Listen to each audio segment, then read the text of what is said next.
Hello and welcome. This is Grant Hughes of Grant Hughes Investigates on YouTube. This channel evaluates all aspects of true crime. As you are aware, videos and live streams in this genre often discuss elements of crime that may be disturbing to some viewers. If necessary, take the precautions needed to avoid these feelings. Factual information related to cases is the key to fostering rational true crime discussions. Fortunately, you will find that here. Please hit the like button only once, share the video, and subscribe if you like my content. Thank you very much for watching.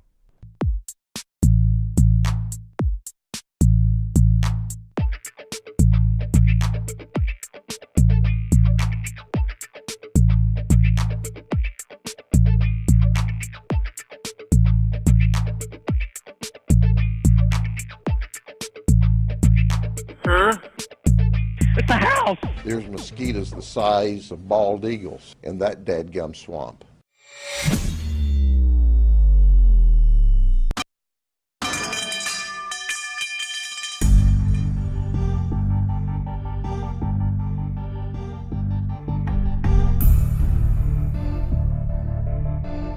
Yo.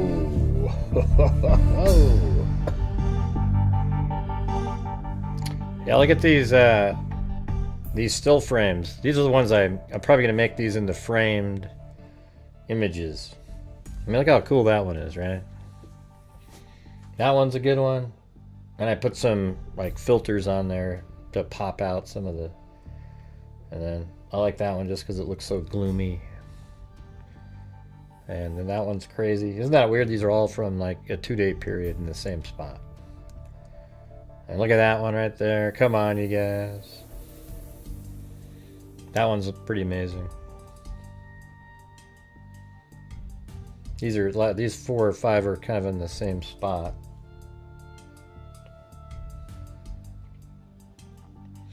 I like that one a lot because it has that extra wave in the front. And then this one was cool because I got the seagull in there. But look how cool those clouds are and everything. And then that one was also really awesome with the reflection on the beach there. And then look how cool that one looks. See, that's like the wind was so strong it was blowing sand down right there. Hey, thanks Sandy Shirley.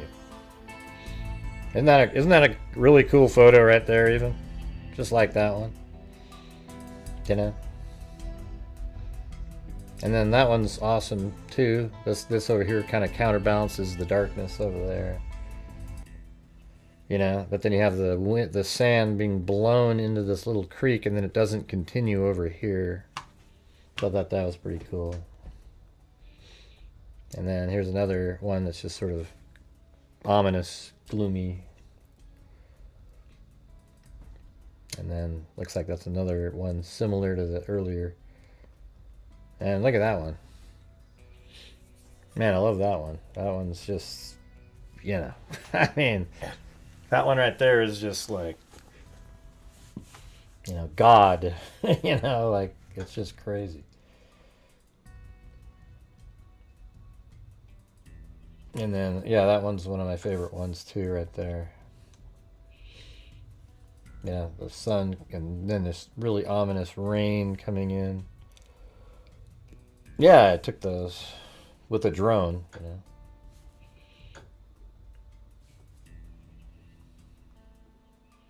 And then these have filters on them, so it makes the oranges and everything pop out more. Like, look at that one. Isn't that one just amazing? With the waves and then the sun over there. Yeah, just a Mavic Mini 249 gram drone. That would I think that one, this one right here might be my favorite one though. Just, I mean, that and one of the earlier ones. But like just look at that. You know, the stormy waves. It's like a contradiction in itself, right? Like a beautiful over here, and then over here it's turning into a nightmare. Yeah. Isn't that sweet?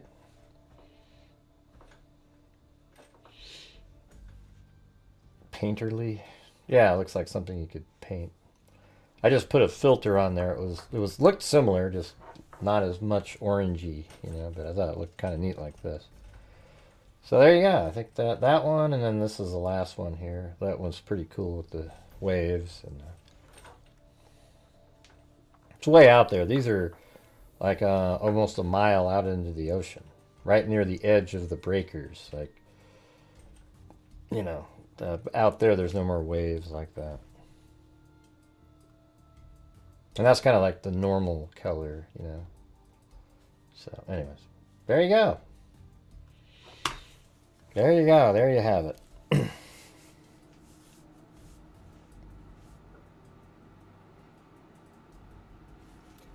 Okay, well, I'm just going to go over these couple of these updates in here. I hadn't seen some of these. I didn't know this. Like in the Gilgo Beach case, accused, Rex Heuermann, accused Gilgo Beach serial killer Rex Heuermann was back in, and make no, he is the killer, okay? Accused Gilgo Beach serial killer Rex Heuermann was back in court Tuesday, but this was back in September, about a month ago, where Judge Timothy Mazzei ruled that he would not break up the charges into multiple trials. Man, that's kind of dangerous. I get it that they're all the same, but like they're victims of him, but I would leave a couple of them out there. But then I guess if he's found guilty, then you have to have another trial, blah, blah, blah. I mean, if it's a money-saving thing, you're sort of risking, a chance that some idiot juror out there might say, well, I don't think he did it because I don't see it.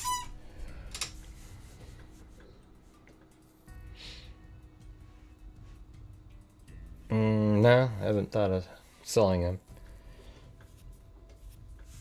Yeah, I was actually going to put some on my wall. I mean, sure. I don't know. If I could, a framed version I might sell or something. I don't know. Haven't really thought of too much into it. Heuermann's defense has requested the cases be broken up. Their argument was that the first-degree charged killing should be tried separately from the rest because of the timing of their deaths spanning 17 years, how they were killed, and the locations. That kind of makes sense, right? Why aren't they separated? For a whole host of reasons, the court is not going to sever the trial. The indictment. This is what the Suffolk County Prosecutor's Office said last week, that it's ready for trial. For a whole host of reasons, the court is not going to sever the trial. The indictment, as well as the superseding indictments, remain intact as to all victims and charges, said Suffolk County District Attorney Ray Tierney. And then we had a very productive conference. Defense asserts they have a number of motions they wish to file. The judge gave the defense time to do that. As prosecutors, we anticipate those motions being fairly extensive. Yeah, so this trial might be like next year at some point. That's kind of weird. What do you guys think about that? And by the way, why is there only 100 people here again? This is just getting almost ridiculous, It's crazy. I think a big consideration by the court, which was stated by their decision, was that planning document, and their planning document talks about murders that had occurred and are going to occur in the future. The defense had also sought for a second time to omit DNA evidence. Yeah, that's not happening.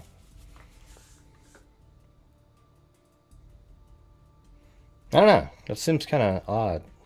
I don't know. You put it all together, I guess you're just...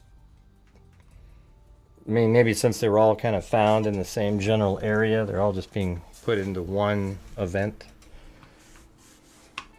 They basically have this similar information about each one.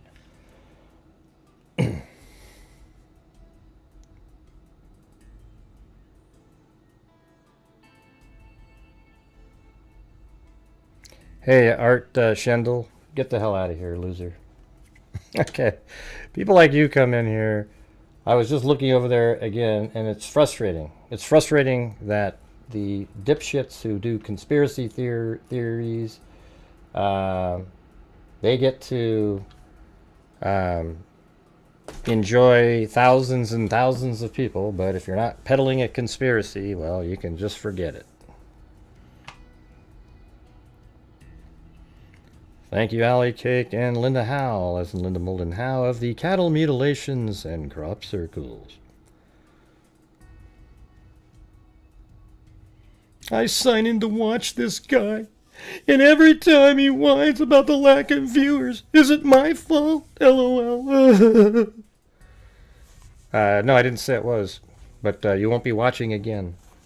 You can watch all day, but you won't be able to comment. Yeah. Right. It's just, I just say what I think.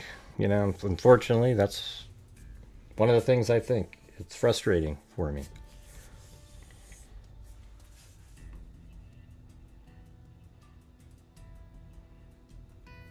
It's probably a comment the mods should have got, but they didn't get.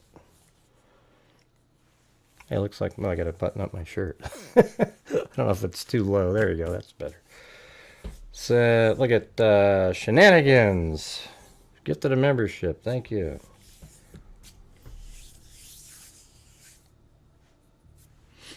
All right. So, let me do the other update here. It was on Kohberger.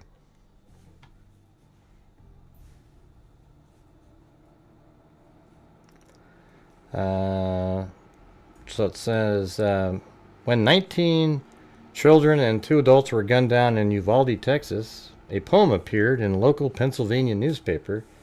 Its haunting verses mourning young lives lost too soon. It read, bereft of their laughter, there is now not a sound as we lower our children into the ground, small hands and feet buried 6 feet deep into the earth of the world that failed them. And that turns out that's Melissa Kohberger, a New Jersey-based mental health therapist. Her mother, Mary Ann, had sent it to the paper as a shared act of grief. 6 months later, 4 more families would be forced to bury their children, this time because of Melissa's brother. That's pretty crazy, isn't it? November, this is in Daily Mail. In November 2022, criminology PhD student Brian Kohberger broke into an off-campus home in Moscow, Idaho, and stabbed 4 University of Idaho students to death. I just want to see what they're saying, that the secret lives of Brian Kohberger's sisters, insiders whisper about family rift. So I kind of want to see what that's about.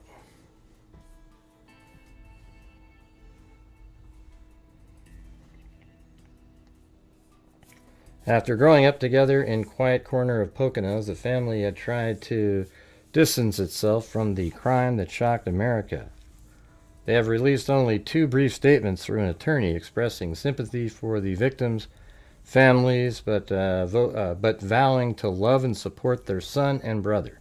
Both Amanda and Melissa, who worked as therapists, reportedly lost their jobs after his arrest. I think that's kind of lame, to be honest with you. They have avoided public comment, though fragments of their story have emerged. Whether the sisters still speak to their brother remains unclear, but court files suggest they were once set to take the stand. Recently unsealed documents reveal that all 4 members of Kohberger's immediate family were listed as potential mitigation witnesses for the defense, part of a 56-name roster aimed at sparing him from the death penalty. In a strange twist, his eldest sister, Amanda, was also listed as a possible witness for the prosecution, the only family member on that side. Why Idaho prosecutors believe she could aid their case remains unclear. Let's see, that's Amanda. But what Kohberger did next may offer a clue. Court records show prosecutors filed their witness list on June 25th, 2025. Just a week later, on July 2nd, Kohberger accepted a plea deal. admitting to 4 murders to avoid trial and the death penalty. The possibility of family members testifying against him had long been a flashpoint between the defense and the prosecutors. At a hearing in April, his attorney, Alyssa Massoff, insisted the family had no interest in helping the prosecution. Just like she said that she's never had a case where she believed in the innocence of her client as much as this one. Right. And by the way, guys, I know the crowd isn't huge tonight, but if you have the ability to help support the channel, that would be great. We are on the 27th. We've only got 3 more days left of the month, and we're at $8.98 and 1 gifted channel membership, which, as you guys know, isn't even close to a nightly goal. So if you're out there and you like what we do on the channel, I would appreciate it if you could support it. Thank you. There is no ad revenue on live streams. I mean, so little that it's not worth mentioning. His family loves him and supports him, he said, adding that if not for financial reasons, they would have attended every court hearing. Yet when Kohberger finally pleaded guilty, only his parents were present. On July 2nd, a grief-stricken Michael and Marianne sat inside Ada County Courthouse as their son admitted to the killings. Neither of the sisters attended. Days earlier, a worker in the family-gated Pennsylvania community told the Daily Mail that Michael just wanted to know the truth. 3 weeks later, on July 23rd, Marianne returned to court in Boise without her husband to see their only son sentenced to life in prison. Hey, thanks a lot. Bakalula. Bakalula. But that's Amanda. Isn't that the one that was like the actress? Isn't that her right there? Oh, wait. No, that was Melissa. That's her right there. All right. Michael Kohberger was seen cleaning up the yard. I remember those images. Man, some of these images are so old. It's strange. Like, some of the stuff in the Kohberger case seems so short, but then some of it seems like a long time ago. This time, she was joined by Amanda. The 2 women, visibly emotional as victims' families, gave devastating impact statements. Melissa, 3 years older than Brian, was the only immediate family member not to attend their hearing. So she might have been the one that was going to be a witness for the prosecution. Her absence was fueled speculation of a rift, something a Pennsylvania source hinted to the Daily Mail. Melissa's only court appearance came in January of 2023, when the family stood together as Brian faced extradition to Idaho. Their faces hidden behind masks and coats, she had kept a low profile since. Records show Amanda, Michael, and Marianne were home in Albrightsville when Kohberger was arrested in a dawn raid on December 30th, 2022. All 3 were interviewed that morning. Melissa, who lives in New Jersey, was not present. Trial exhibits show Amanda, Michael, and Marianne later took part in family evaluation on November 29, 2024. Melissa did not. She was interviewed individually the following day. Her distance may be explained partly by geography and partly by choice. A 2023 Dateline episode reported that one of the sisters had suspicions about Brian when he returned home for the holidays. She allegedly noted his... Well, wouldn't that just be Amanda then? Because what... Well, I mean, I guess Melissa could have been home for the holiday, right? She allegedly noted his proximity to the crime scene and even searched his car for clues. Investigators have never confirmed the claim. Yeah, it almost sounded like Bill Thompson denied that. But, oh wait, let's see. Prosecutor Bill Thompson later said the family provided no tips. There you go. That's exactly what I was thinking. I hadn't read this yet, so. Right there. So I remember Bill Thompson saying that. But, I mean, I think some of the stuff Bill Thompson has said hasn't been true.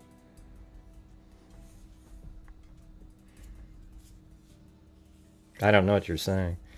Gray, is this inspect elemented? I have no idea what you're talking about, man. Type a sentence that's cogent. All right, let me see. By 2019, Melissa had moved to New Jersey, where she worked as a licensed mental health therapist, specialized in trauma, anxiety, and ADHD, the same condition her brother lawyers cited in his defense. Amanda stayed in Pennsylvania working as a school counselor. Both sisters lost their jobs in the spring of 2023, according to News Nation. Melissa has since found new work as a therapist in New Jersey. It is unclear if Amanda, who lives with her parents, has also found work. And this is Melissa there. That must have, I don't know what that was. I mean, it sounds, I mean, if that's Melissa, then she went to a different hearing other than the extradition hearing because Ann Taylor wasn't her attorney at the time.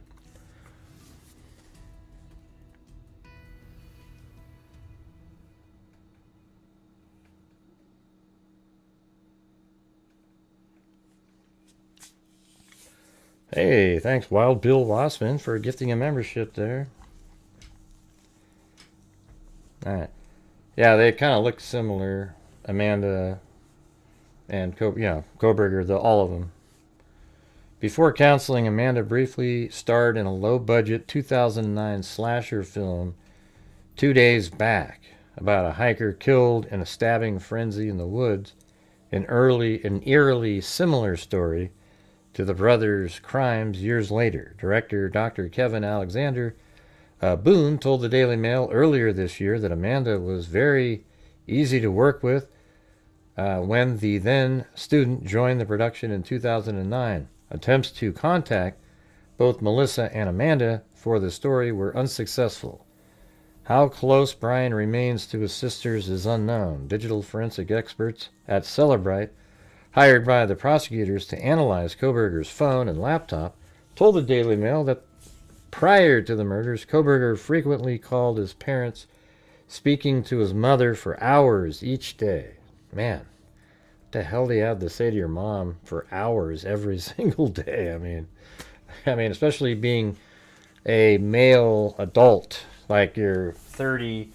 Now you might go, "What's wrong with that, Gray? What's wrong with?" I mean, it is. There is something wrong with it. Okay. I mean, even for you moms out there that like to hear from your kid every once in a while, isn't hours a day a bit rough? You know what I'm saying? Yeah, I mean, you might want to be reading a book or something.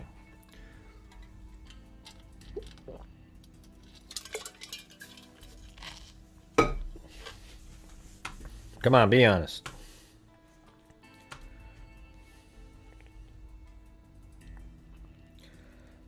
Hello, Nader Bader. Jack Craig. Yeah, okay. Nobody's hearing what I'm asking. Don't you think it's strange when, like Kohberger would talk to his mom for hours every day? That's weird. I mean, what in the hell do you have to talk about? I mean, basically, the only time I ever talked to somebody for hours would be like in the beginning of a relationship with somebody. It seems like you're just talking and talking and talking and talking, and then even after you start dating, you might call and talk and talk and talk and talk. But then after a while, you don't need to keep talking and talking and talking. You hang out, and when you're with each other, you talk and. I don't know. It's just maybe a daughter wouldn't be as weird, but a male, it's strange. Yeah, it says, but he rarely contacted his sisters. Whether Amanda or Melissa have spoken to him since his conviction remains unclear, but as he begins life inside Idaho Maximum Security Prison, perhaps his sisters can finally begin to rebuild theirs. Well, there you go. That was that. Yeah, you can definitely. That's Kohberger's stare for sure.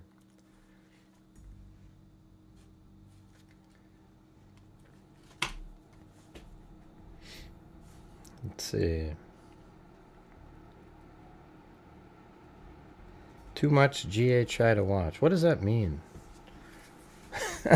Anybody know what that means? Too much GHI to watch. Nobody knows what that means. BK gives me Norman Bates vibes. How he is with his mom. Yeah.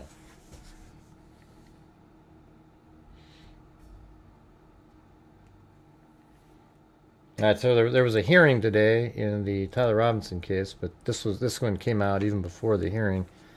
Tyler Robinson, the 22-year-old, and by the way, I think I know how to get the. See, the problem is with with Tyler Robinson's hearings, they aren't. Doesn't have the little video symbol on their website, but I think I've got the fix for that. So the next time, I guess there's 2 hearings in January, so we'll definitely be covering those. Those are preliminary hearings. Tyler Robinson, the 22-year-old suspected assassin accused of shooting Turning Point USA founder Charlie Kirk during a campus appearance at Utah Valley University last month, September 10th, will no longer show his face in Provo Courthouse at a planned in-person hearing later this week. Robinson returned to court Monday for a virtual appearance where he spoke only briefly off camera as the judge ruled on a motion to allow him to wear normal clothes in court going forward. Judge Tony Graff granted Robinson's motion to appear in street clothes going forward. All right, well, I'll just play the hearing, so hold on. In case you missed it earlier.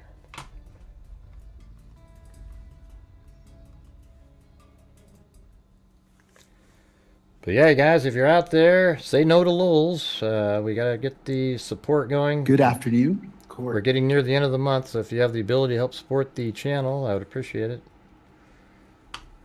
Kind of had a couple days off. My travel to Orem was, I thought it would be a pretty big boost for the channel, but it really wasn't.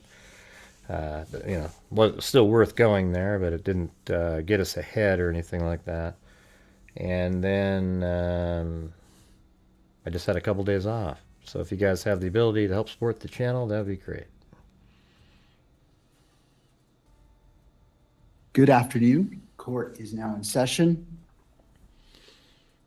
Calling case 251-403-576, State of Utah versus Tyler James Robinson.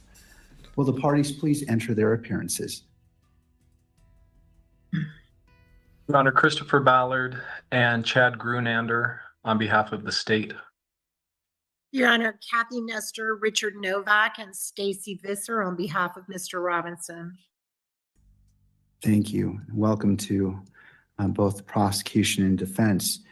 Mr. Robinson, I understand, is appearing by WebEx. Mr. Robinson, can you hear us? Yes, I can. Thank you. Good afternoon to you all. We're here on the Tyler James Robinson motion to appear in civilian clothing and without physical restraints at all pretrial hearings. A second. We've got this clown that showed up and typed in, if we're going to talk about Tyler, is it true Tyler Robinson was telling a deputy on what he was going to do, and the deputy agreed and was on the roof with him while media distracted? That part got wiped. No, that's absolutely bullshit. That's a false story. Unfortunately, there's dumb people like yourself that read something like that and actually believe it. It's scary. All right, here we go. Because of some of the arguments involved in court security protocols, the court held a closed hearing on October 24th, 2025. During that hearing, the parties addressed several related matters. The first, Mr. Robinson's motion to strike the sheriff's response. The second, Mr. Robinson's motion to appear in civilian clothing and without physical restraints.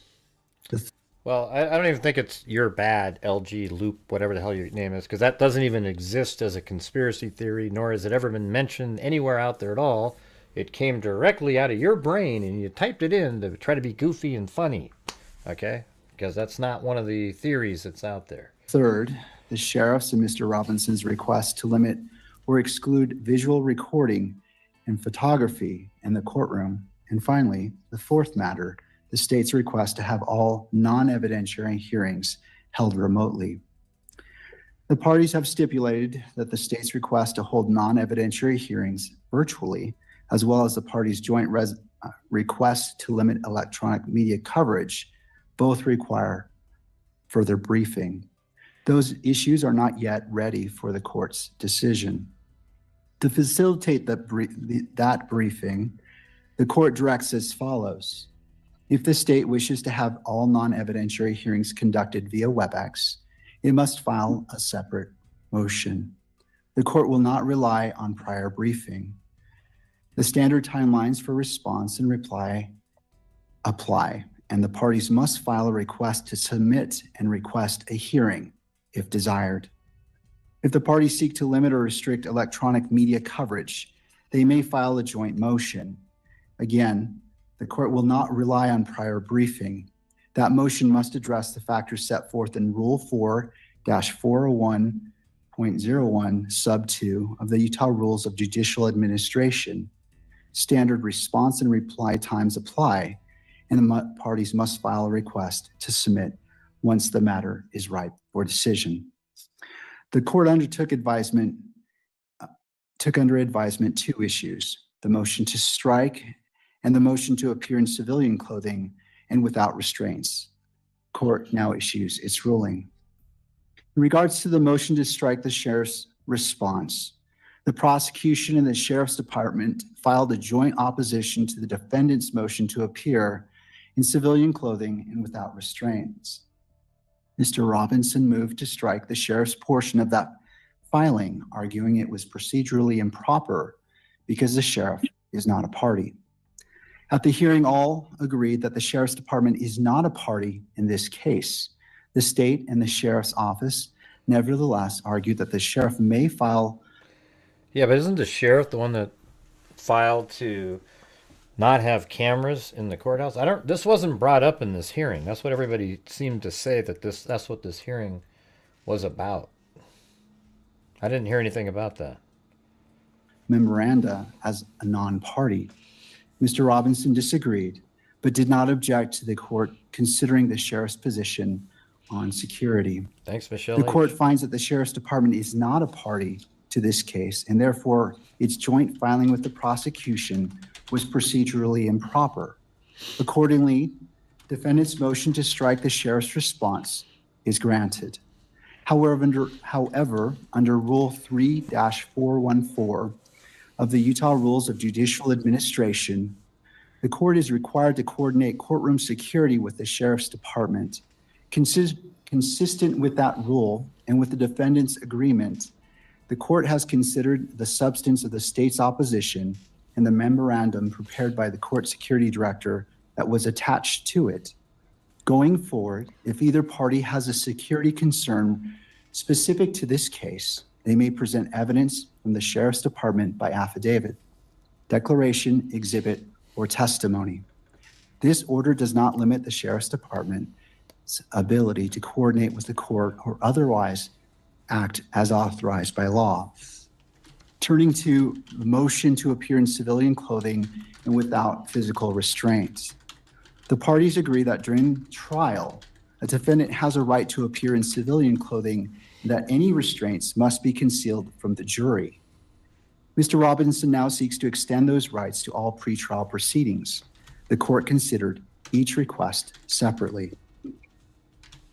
In relation to request to appear in civilian clothing, Mr. Robinson asks to appear in civilian clothing at all pretrial hearings. He argues that the extensive media coverage of this case creates a real risk of prejudice if the public and potential jurors repeatedly see him in jail attire.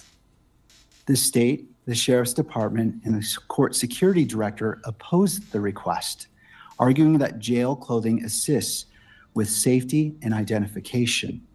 The court has balanced these competing concerns. The case has attracted extraordinary public and media attention. Images of Mr. Robinson in jail clothing are likely to circulate widely and influence prospective jurors.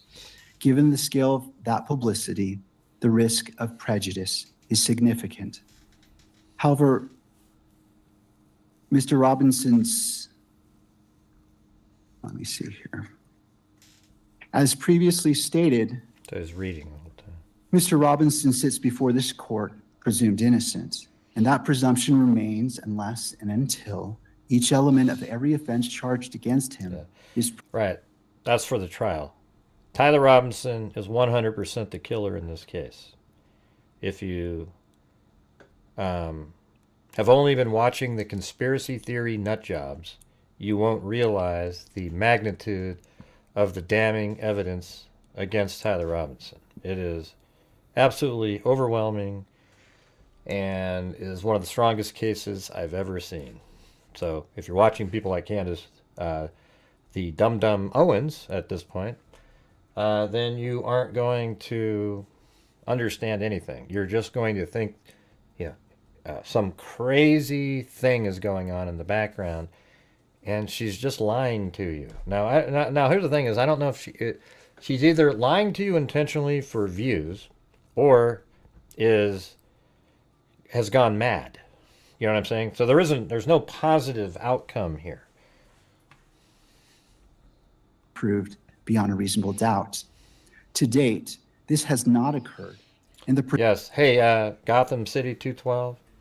The problem with people like you is you don't take the time to look at the information. Candace Owens is just doing innuendo and really idiotic comments geared to the lowest common denominator, which you are obviously part of, and you believe the stuff that she says. It's embarrassing for you.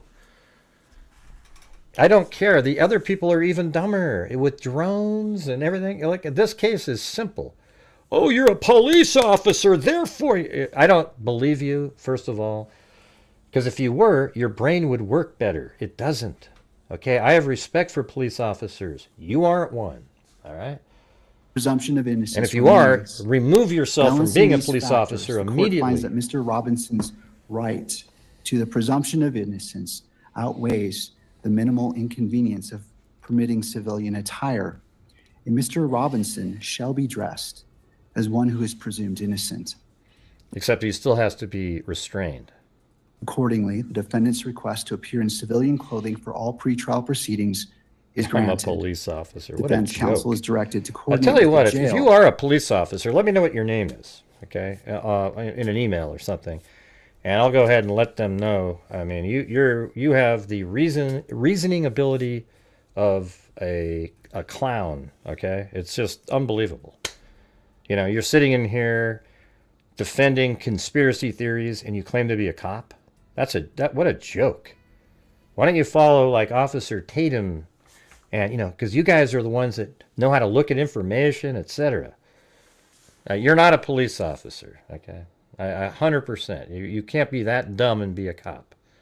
To ensure that this order is implemented, and the court further orders that if the Well, I clothing guess be provided if you are 72 one, that's a hours sad state of prior affairs. to any hearing. To the second request to appear without physical restraints, Mr. Robinson also requests to appear unrestrained during Aaron. pretrial proceedings. Aaron's trying for a wave, everybody. Let's see if we can get one going here. He argues that visible restraints would prejudice potential jurors, undermine his dignity, and interfere with his ability to keep...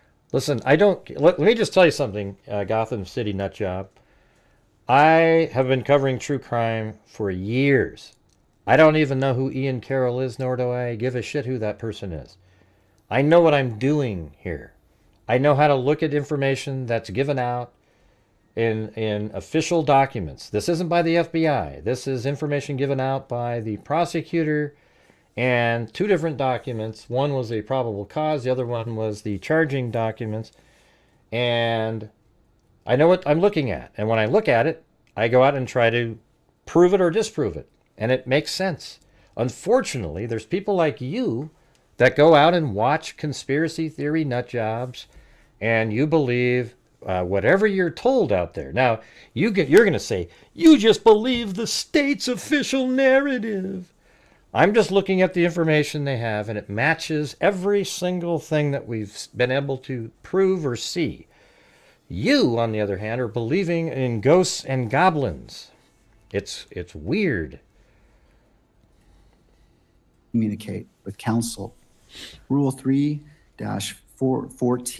sub 9C of the Utah Rules of You guys, Judicial jump on Aaron Administration Bremer. We got to get to the goal requires that tonight. all in custody defendants be restrained unless otherwise ordered. Let's try to not to have one of those nights where I'm having to ask 1,700 times. The Google Trends search was absolutely bogus. Okay, go out and repeat what he did. Go ahead and try it. It does not exist. By the court. The court recognizes that Mr. Robinson has no criminal history and no record of misconduct while in custody. However, the charges he faces are extraordinarily serious, carrying potential penalties. You know what's sad is that whole Google Trends thing picked up. What an embarrassment. You guys will just believe anything. This guy didn't even know what he was doing. He's just sort of, look at, I typed in. Go try to recreate what he did. If you can't recreate it, then it's bogus, and that's exactly what that is. Of life imprisonment or death. The safety of Mr. Robinson, the attorneys, court staff, and the public must remain the court's highest priority. The emotional nature of these proceedings also raise the risk of disruption. Given these factors, the defendant's request to appear without restraints is denied. The court directs... Yeah, so he still has to wear restraints. the Sheriff's Department to conduct an individualized assessment and use the least restrictive restraints necessary to maintain safety. If those restraints... I mean, he's a pretty limber guy, you know. It's like, yeah, I mean, you might want to... Well, I mean, I would just put leg restraints on him, and that's really about it, you know. Maybe he's attached to the chair. Well, no, you can't do that. He has to be able to stand up for the jury. So I would just have him, you know, give him leg restraints, and that's it. And do not provide him pencils or anything like that. Restraints impede the defendant's ability to communicate with counsel or take notes. Counsel may renew the motion. I wish now to... Who cares? You know what? What is he, a defense attorney? Is he a defense attorney, Gotham City? No, come on. You're full of crap.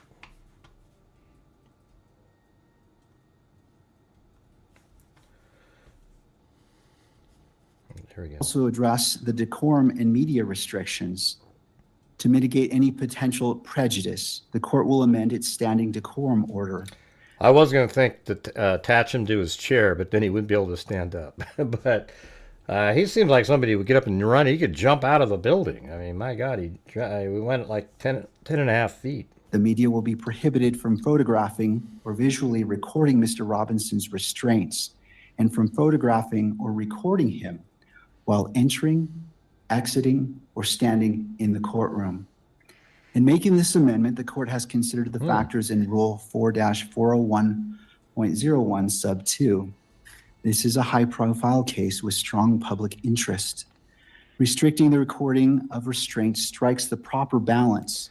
So it sounds like he's kind of leaning towards allowing it to be recorded. You just can't record those things. Right? And see, this is where I get nervous about people like these different agencies that go out. They make the mistake, and then the judge says, wow, we can't have those mistakes, and then they cancel cameras altogether. I would rather have it be that the court provide their own footage and don't allow places like any of these other news outlets to have their cameras in the courtroom. Just allow them to use what they would want. Between Mr. Robinson's right to a fair proceeding and the public's right to access and transparency. Hey, the happy chicken. In conclusion, the court orders as follows. Defendant's motion to strike the sheriff's response is granted. Defendant's motion to appear in civilian clothing is granted. Defendant's motion to appear without restraints is denied. The standing decorum order will be amended to prohibit any visual recording or photography of the defendant's restraints or of the defendant entering or exiting the courtroom. This constitutes the order of the court. He's basically saying then that he'll have on, well, he might have cuffs on until he gets to his seat. And then he also, but probably always have leg restraints on, I would think.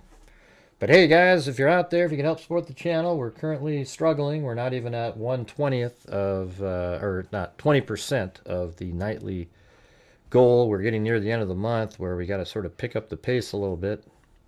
So if you have the ability, that would be awesome. Written order and ruling will be published shortly. Both defense and prosecution have stipulated to vacate the October 30th hearing.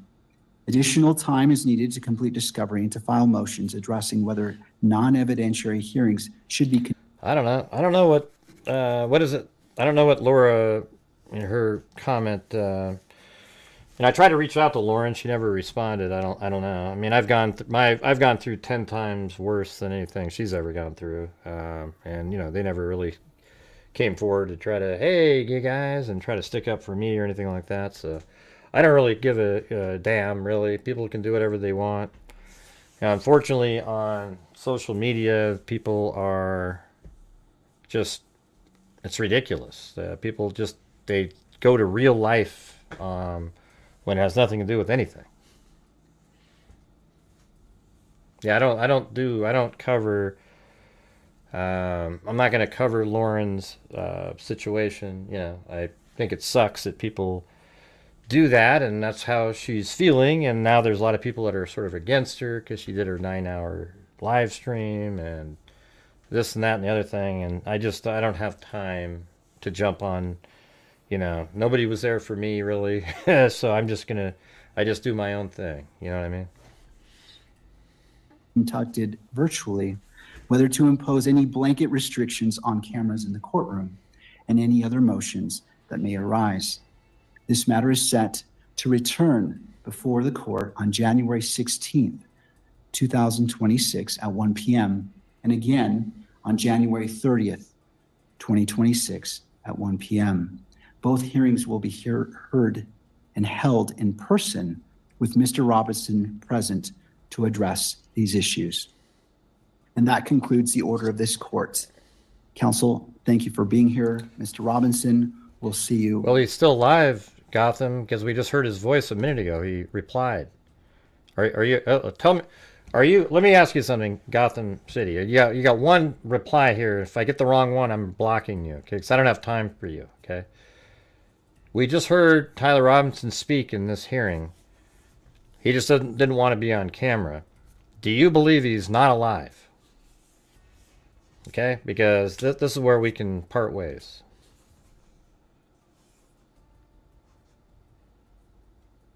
Okay, the voice is there. Okay, see you later. I gotta let you go. You have been removed from the channel permanently. Have a good day. All right, don't have time. That's such a waste of communication. All right. All right, did you guys hear what I said a minute ago, though? We are woefully short again. And I keep being in a position where I have to keep asking over and over and over and over if you guys could support the channel, etc., etc. And we're getting close to the end of the month, and I need your guys' support throughout the show. We keep having these lulls and just barely trickling along. And so if you have the ability to, that would be great. Thank you. On January 16th and January 30th at 1 p.m. Okay, so these are the next ones. January 16th. At 1 p.m. Hold on. Court 6 at 1 p.m.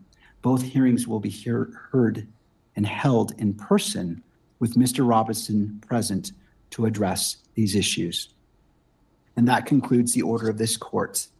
Counsel, thank you for being conducted virtually, whether to impose any blanket restrictions on cameras in the courtroom. Oh, those are what those hearings are be for. Oh boy. Conducted virtually, whether to impose any blanket restrictions on cameras in the courtroom and any other motions that may arise. This matter is set to return before the court on January 16th, 2026 at 1 p.m.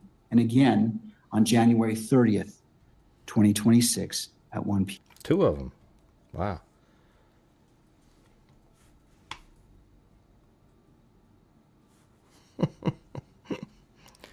See, the same troll said, no money for you, clown. So why don't we make up a difference and have a say no to trolls support for the channel moment. All right? Because the same dumbass Gotham City 212 busted out with that one.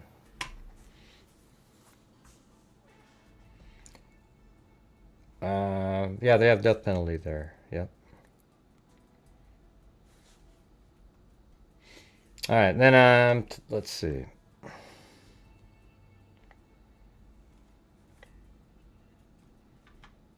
Yeah, you guys are gonna let the trolls win again. I remember the last time we did that same thing. We had a troll came in and blast the channel, and we used to have the anti-troll support, but that time none. It was crazy. Seems like we're back into those modes again. Anyways, Candace Owens today, she did her show and she was talking about the guy that grabbed the camera footage. How come this person's still sitting here? Are they this person was a troll? How are they commenting over and over and over again when they've already been hidden?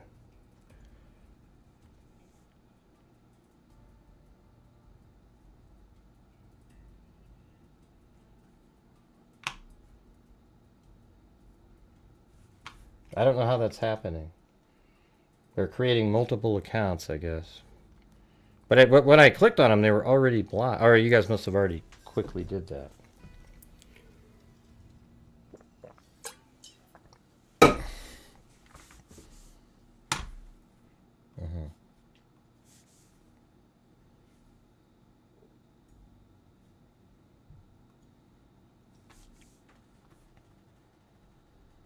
All right.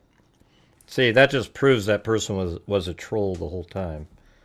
If you have 4 or 5 different accounts, that means you were ready to go, right? See, I mean, we're really good at weeding these people out. That's why once I started seeing their anti-logic, I knew that they were more than just somebody curious in the chat, you know. Hey, thanks, Kathy Giles. There's some anti-troll spray right there.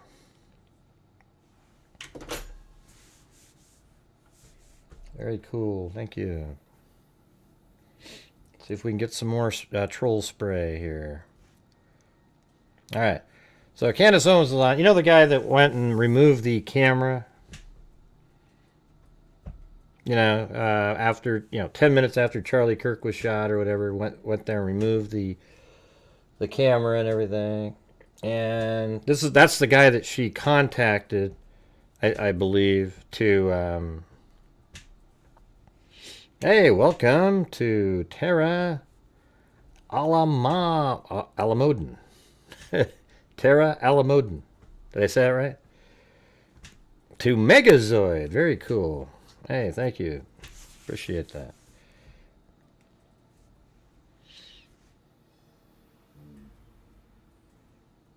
One word. Hey, you know what? I am a dictator of my channel. Just like a guy that owns a food cart, he's the dictator of the food cart. Just like the owner of a McDonald's, he's the dictator of the McDonald's. Okay? That's true. I don't want people like you here, Gotham City 2120. You're obviously a troll. That's why you have 5, 6, 7, 8, 9, 10, 11, 12 accounts with the same damn name. Or multiple accounts and you just keep changing the name and then signing on with that one to get another word in. Nobody's interested. Okay. Let's see. Did I say that name right? Terra Alamodin?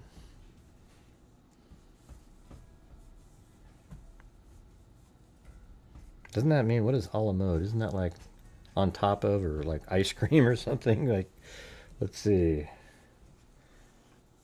I don't know.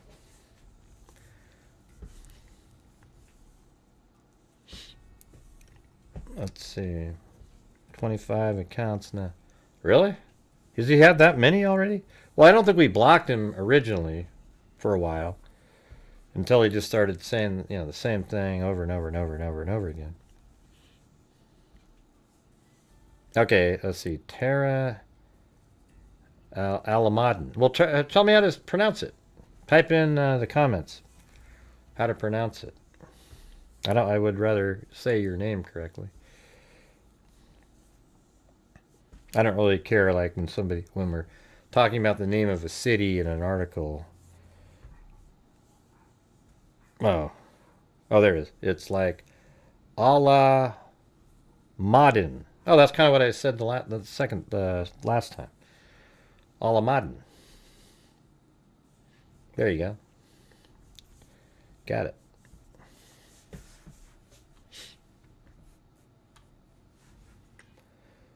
Yeah, so the guy that collected the camera, she started going off on this long tirade about how he lied to her. He lied to her. You know, I kept saying, well, you know, can you send me the footage? And he would say stuff like, well, I don't know how to send files that are that big. See, that's a lie. How could a guy like that not know how to do that? And then, so I said that to him, and then he goes, well, I'm just not sure if Google will let me do it because blah, blah, blah. What a lie, what a lie. And you know what I was thinking to myself? The guy doesn't want to send Candace Owens the freaking video because she has no right to have the video. She has no right at all to have the video.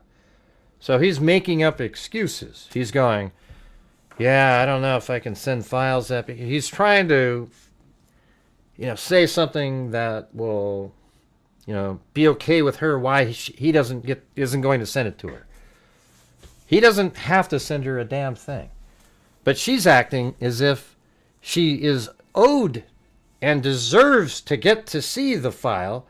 Therefore, these people are hiding something and lying. You get what I'm saying? I mean, that's how crazy she is.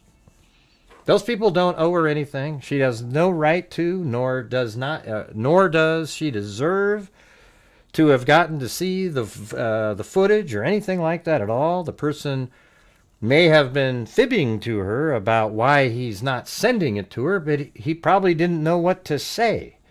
You know what I'm saying? Like, no, Candace, we don't want to send it to you. What do you mean we don't want to? Because here's the thing. Somebody like Candace Owens, no matter how you answer, because she's got a preconceived notion, just like the rest of the conspiracy theorists, it doesn't matter how he would have answered her, she would have turned it around into something bad. I mean, I guess here, you know, I would even imagine if he'd sent it to her, she'd go, I bet this is doctored. Why would somebody send it to me that quick? So there's really no way to win. She's going to twist, no matter what you say, into another conspiracy angle, right? So even if this camera guy had sent it to her, she would have said, oh, yeah, yep, look at that. He sent it to me too quick. Why would he do that? Oh, my God, that's crazy.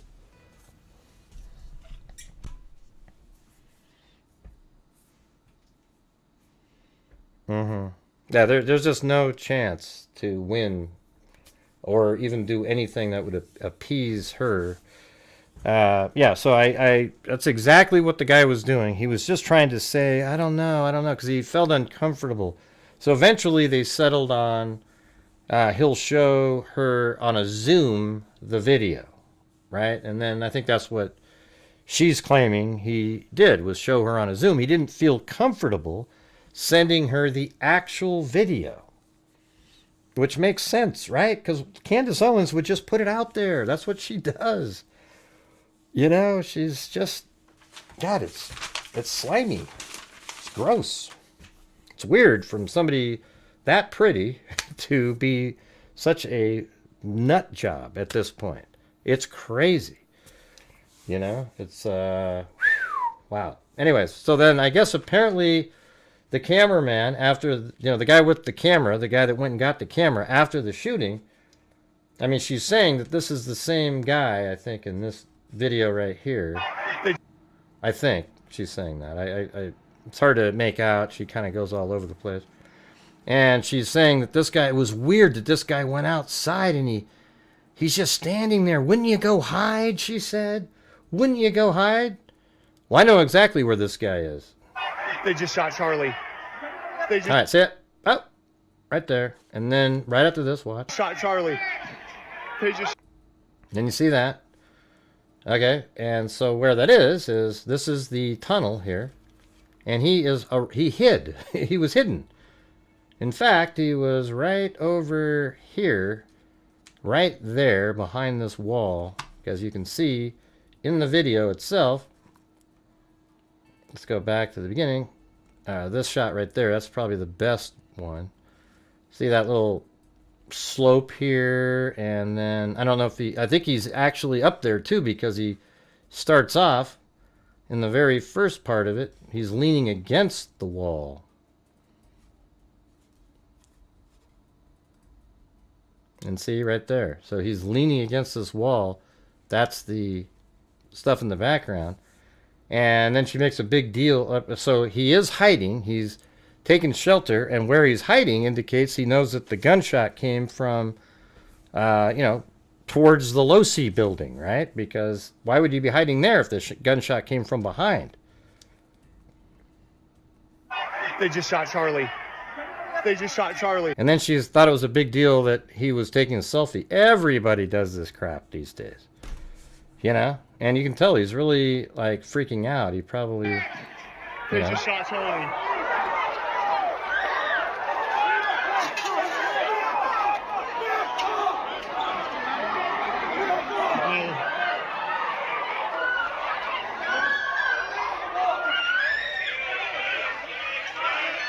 I think this guy looks like he's freaked out, you know. They just shot Charlie.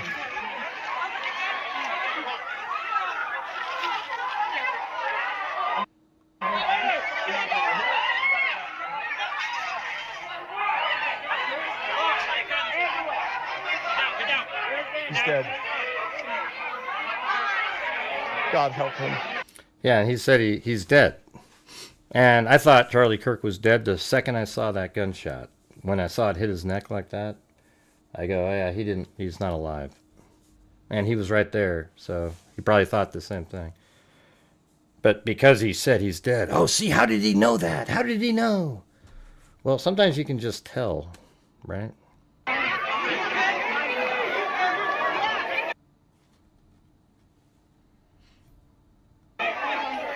Yeah, you can still see the in the shadows there.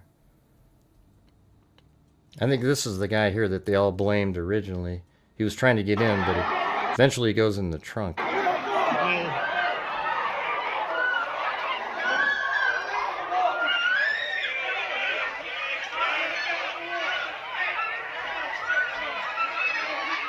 They just shot Charlie. Yeah, it's true. Saying they just shot Charlie.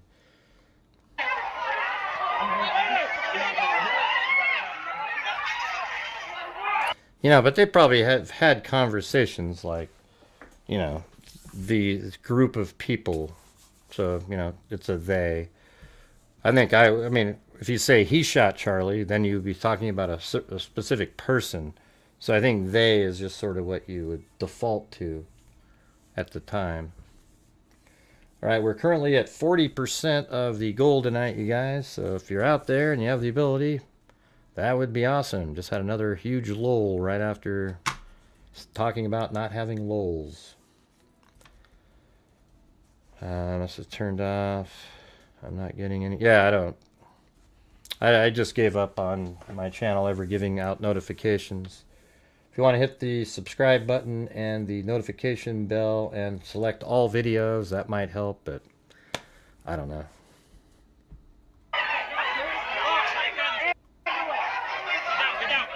He's dead.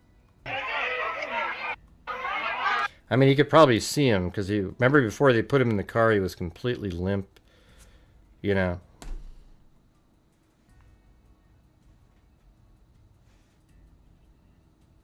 Yeah, I know. Of course she does that. God help him. See, I think they're still there. You can see in the reflection. I think that vehicle's still there. Maybe, I don't know. It's hard to tell. Yeah, I think that is. I can still see people running around it. So there you go. That was the nefarious cameraman daring to hide and saying that Charlie Kirk is dead. Therefore, somebody betrayed. Her whole thing is Charlie Kirk got betrayed, right? That's her whole gimmick now. Just saying, oh, he got betrayed, and everybody, just go with this conspiracy theory because in a dream, I was told that he was betrayed, and then Charlie had these dreams too, and she showed these text message that they had where Charlie Kirk thought that he wouldn't make it, like at some point something would happen to him, and he wanted Candace Owens to be his David, like in the Bible, and she'd be out there being the warrior, but she's turned into an idiot. She's turned into somebody embarrassing, the organization that Charlie Kirk built. She doesn't want, when he said David, he means to go out and fight for what we're doing here, and not to go out and pretend that you're an investigator and figure something out that you're not going to figure out because it's not going to be what you think it is. It's something normal, like a psycho. When I say, it's not normal for anybody to go do what Tyler Robinson did, but the investigation is normal. It's not some weird drone. It's not, what is she thinking right now? That Tyler Robinson wasn't even there? What's happening? It's crazy.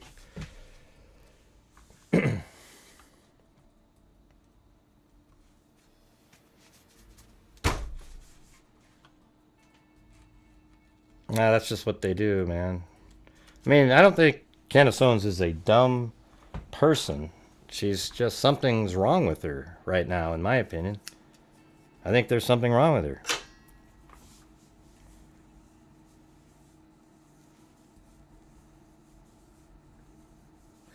Yeah, we need to get, we probably need at least 30 channel memberships to reach the minimum goal. That's how far away we're at. So, we've only got $24.57 in super chats, which is horrendously bad. And we do have 20 memberships, so we're, got some of those, but even that number is way below normal, and we're just trying to finish the month strong here. Yeah, I wouldn't be shocked at all. She, in an hour and a half, she already had 500,000 views. So she's making, 5 to 10 to even more thousand per time she gets up and talks. And not only that, well, it might even be more because she actually has ads on that she reads on hers, and I think she gets paid by the number of people that are viewing. And she'll go, just hold on a second and read, 5 minutes of ads for different things. And so she might even get more. So it's probably all dependent on how many people are viewing it by the people paying her. Thanks, KMTX. All right, 29 more to go. That seems like a daunting. Maybe I need to be thrown in prison. I'm sure I've been mean tonight. Maybe you guys will get us moving along if I get thrown in prison. I think Candace is bipolar. I don't know. I don't know what it is with her. I thought she was going to maybe come back from vacation and but she seems like she's doubling down, getting even nuttier at this point. I'm just watching so I can give you guys I don't even watch the whole thing. I just have to scan it through, and, it's just, I don't have time to listen to 50 minutes of complete conspiracy theories, but I try to get the main gist of it. Hi, Gray, good night. Okay, see ya. She really has changed since she got married. I mean, I don't know. Who did she get married to that would make her think differently like that? I don't even know. It was all right. It wasn't. It's never really a vacation, you know. When you're the filming with the drone was fun.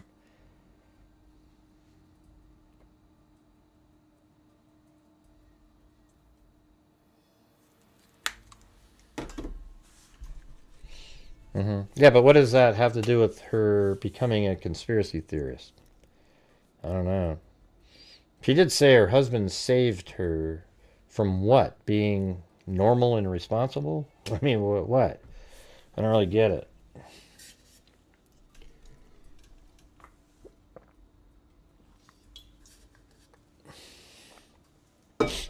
I don't know. I don't know what you call it, but her viewers think she's right on the money, man. And they are wrong. Absolutely sold a bill of goods. And if you're wondering where that guy that got the camera was hiding, it was, it's like right here. He was right there. Right where I showed you, but he was pretty much right here, and that's where the vehicle was being, you know, Charlie was being put into it. She's not JE590. I know you're just another troll. You know, you want to come in and do your little bullshit, and I'm just going to tell you right now, everybody. When the dust settles in this case, Candace Owens will be 100% completely wrong on every single thing that she talked about. However, what I feel like she's going to do is she's going to, well, you are a troll. See, trolls are ones that come in and say, Candace is the real deal. That's what a troll would say. I don't care if you I followed her for 10, you know, when she used to do Blexit and stuff. She is turned into a nut job, okay? And if you believe in her, then you're just as crazy as she is.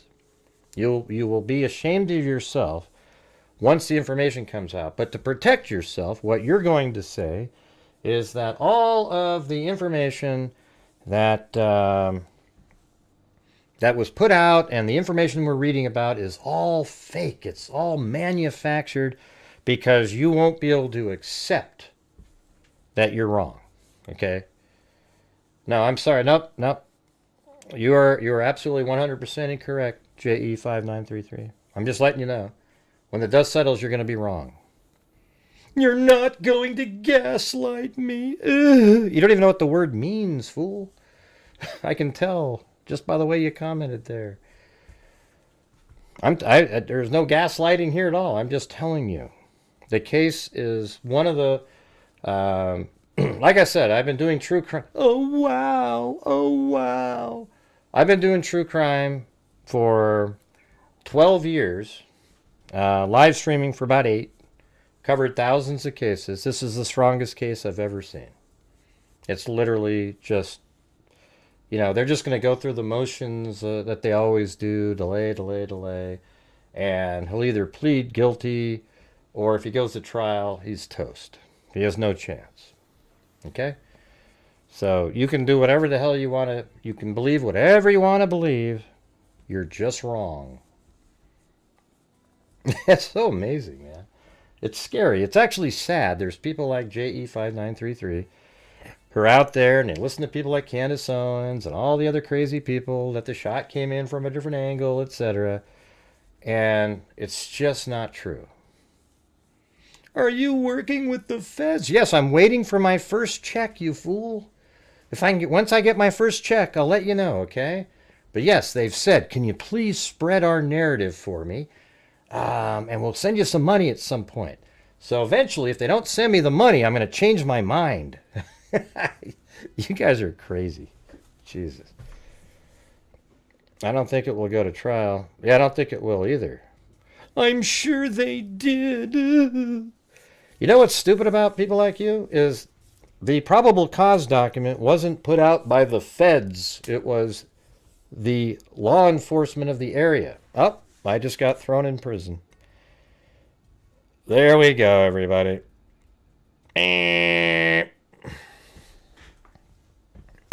What to do? What to do? I just got thrown in prison. Thank you for what? Hey, welcome, Sheila.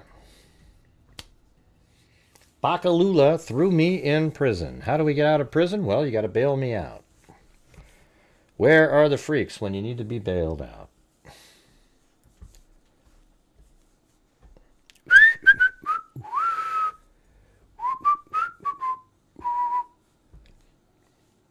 Yeah, we're just frozen now. I always get nervous when we have these low sort of support nights where if I get thrown in prison, how do we get out? Shalom, Sheila.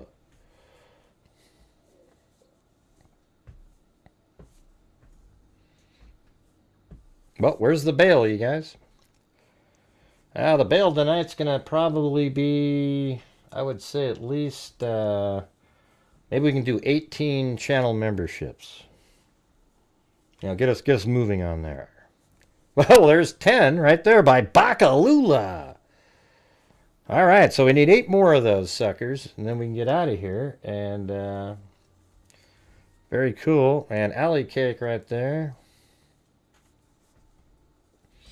Look at all that. See how cool it is? You get to have free channel memberships in here by the generous freaks.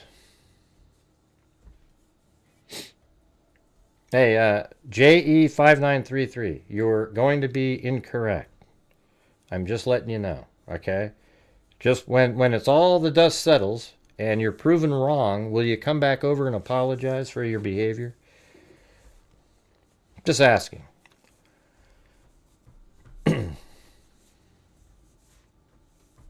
Yep, we need 8 more channel memberships to be bailed out. We got Bakalula with the 10 of them right there. Okay, right. But what will prove it to you? JE5933. What will be the thing that will prove it to you? Like, even if he's found guilty, will you say you were wrong, or will you need it to be something else, or will you claim that it was a setup and he got framed? Is that what you're going to do? Well, it's not going to happen, though, yeah, sure, JE5933. If somehow another person's found and comes forward and turns out to be, there was this other killer and Tyler Robinson, it was really Twigs, and he was on the roof, and Tyler Robinson, they kind of looked the same, so one of them was the other one, and it turns out it was the other guy, sure, I'll say, wow, I didn't see that coming.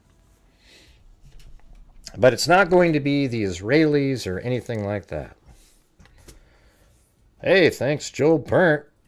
Oh, look at that, Lisa Belson. Oh, my God, out of nowhere, Lisa Belson came in there, and now we got the hell out of prison.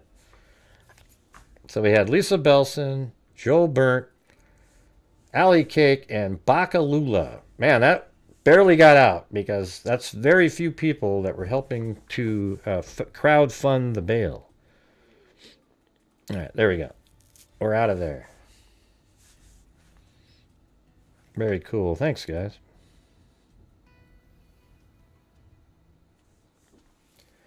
Chris Cunningham. Okinawa song. Okay.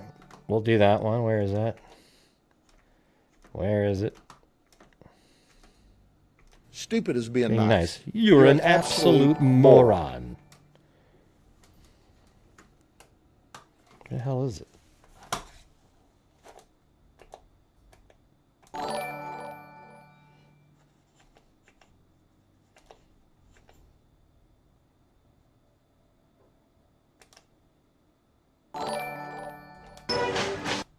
I don't know. I got this one. Where is that song? I don't even remember what it's called anymore.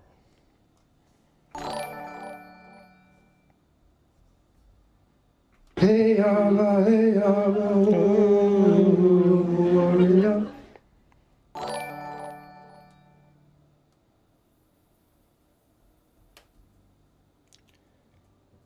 Huh, well, it's not on that page. Not on that one. Is it on that one? I don't know where it is anymore. I'll have to try to find. Oh, is that it? 1.21. No, that was for Richard Watts. I haven't seen him in a while. Or not Richard Watts, that other guy. I don't know where it is, man. I'll try to find it later. Right, here it is. There it is. There you go, man. There you go. It's an hour.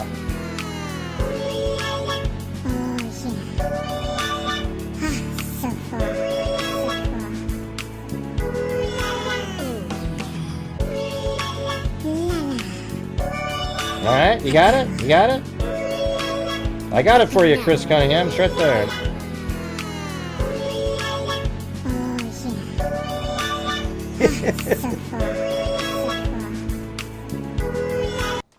Hey, that was pretty cool, Gray. Yeah, you sound just like him. Anyways, there you go. There you go. Alright. We did it. Alright, at least you guys got me bailed out. We're still not at the minimum goal, but made some good progress there. Alright, let's see. Anyways, I think I'm going to work on a video where I'm going to show what they actually have on camera. They're actually going to have. See, I don't know. I mean, here's the thing: is the JE5933, they're just one of the people that have never stumbled upon somebody who actually knows the case, you know? Like people like Candace Owens, they don't really know it. And even some of the people that are more thinking like I do don't even know the damn thing. You know, it's really, really, I mean, I've been there, walked around, I know exactly where everything, was located. I even went to this house here, got them to give me, I knocked on the door. He gave me a whole bunch more surveillance, the same footage, but longer duration. Like it actually shows Tyler Robinson walking all the way over here with his maroon shirt on. They also show the vehicle driving all the way up like this. So that's interesting, right? That the vehicle came from this direction. That means it turned and it drove this whole route. And then later, Tyler Robinson walks the same direction the vehicle came from. I guess that's something we hadn't really even talked about, but we know that the vehicle came in like this. And there's only 2 spots in this area that I would deem to be a really good spot to park. And one of them is right there, and the other one is right here. That's something somebody else pointed out. I didn't find that one myself. But there's a fence there. No cameras other than if there was one on this house, but then you put the car facing this direction with the passenger side open, and then that's where you put the gun down your pants, and it's totally hidden at that point. If a car happened to drive down this road, you would merely just quickly put it back into the vehicle. Real simple stuff. We also got early on surveillance coming down this direction of the actual final run, the earlier run in the morning with the maroon shirt. So there's 2 different things. We know that at 8:30 in the morning he was on campus and maybe walked around at that time because they saw that he was wearing a maroon shirt and such. And then at 9:58 he's walking up here in the maroon shirt. And then the next thing we see is him walking here with the maroon shirt. Originally they said that was at 8:08. However, it was just a continuation of this walk based on my shadow analysis. I was the one to figure out for the public that the time that he was walking by right here was actually around 10:10. And then I walked this route, and it took exactly that amount of time, about, maybe it's actually like 10:08 instead of 8:08, and they had the wrong time on, they were 2 hours off on the camera, and it takes about 10 minutes to walk from here to right here. So that absolutely matches up. And then we have the, so he was doing a dry run at that point, because even at this point he's walking like this and you see him start edging over to the grass. There's a fence here. There's no other way to go other than to go through the tunnel to get out of there. I mean, I guess you could get into the parking lot and walk out over here somewhere. But I think he did a dry run. That's my opinion. I think you'll see him on wearing the maroon shirt right here at 10:13 or so, going into this tunnel. And then I think you'll see him going up at the end of the tunnel down there. Then you'll see him going up the stairs wearing the maroon shirt. And then, who knows, did he walk all the way over to the Losi building, go up the stairs and stand up here for a little bit with the maroon shirt on? I wouldn't be shocked at all if they have footage of him wearing the maroon shirt standing right here. Okay, then he makes his way back to his car. And maybe the car was moved after his dry run. So he does the dry run. He makes his way up like this to his car and then drives it down like this. Parks it here. That's where he changes in to put the gun in his pants. And then he walks by this camera and then 2 cameras here, then a camera there. So he's literally seen there, and in the tunnel, and then up here, and he's limping, and he's got the clothing on, and those are the images that his parents identified as being him. Now they said, hey, that's our kid, and then they follow the same person walking this direction. Then eventually, he goes into the Losi building at 12:02, 12:03. Then they see a person wearing that same clothing coming up here and limping across the roof at 12:15. Then at 12:17 he climbs over this wall. And then at 12:22 he gets up and starts running. The limp is gone. That means the gun has been taken out of his pants and put together. Runs over here, shimmies over. He's there for maybe a minute or so. And then he shoots Charlie Kirk in the neck at 12:23. I think we came up with 28. And that's the precise time. We just figured that out too. So my channel has done this. I figured out, I put out for the larger masses the one video of him walking over here. I've got extra video from this place. I figured out that the timing of the maroon shirt here was 2 hours later than they claim. I was the first person to show that he went into this tunnel over here. And so what law enforcement did was go backwards. He went backwards. Now law enforcement went backwards from the shooting. So that's why some of the maroon shirt information isn't really out there, other than some footage that's been released by some of these houses, right? Because here's how it would have worked. They would have said, oh, the guy was shooting up here. Then they go, you got a camera of that roof? Yeah, we got one right there. Then they look at it and they see him coming from over there, walking that direction. Then they go, hey, let us check out some of your other footage. Then they see a person standing here and they see this footage in this area around that time. And they know the time frame, so they can quickly look at the various cameras around there and they spot the individual coming here. Then they work backwards, knowing that he would have had to come down the street. Then they got footage from here and there, and they just got that original time frame, right around 11:48-ish. And then they kept working backwards, and they eventually later probably found that his vehicle was in the parking area on the campus there. He was walking around, etc. But they've had, and so they put out the earliest images that they got were the ones of him in the darker clothing walking up the stairs. That's why they put that out really quickly, because they were working backwards. Probably the next day or so they got the maroon shirt individual, which is the same person, etc. There isn't a same guy running in the crowd, man. That's been debunked, man. See, it's weird. You keep bringing out stuff that's been debunked. They've got that guy just sitting around on with somebody else hanging out at the event and took off. Where's his backpack? That guy didn't even have a backpack on. All right, guys, we're still not at the goal. Let's see if we can do, let's see. If we can do 10 more channel memberships, we'll be at the final goal for the night. And I'll tell you what, if let's see if we do 18, equivalent to 18 channel memberships, I'll donate 5 myself. Then we'll have 65 gifted channel memberships.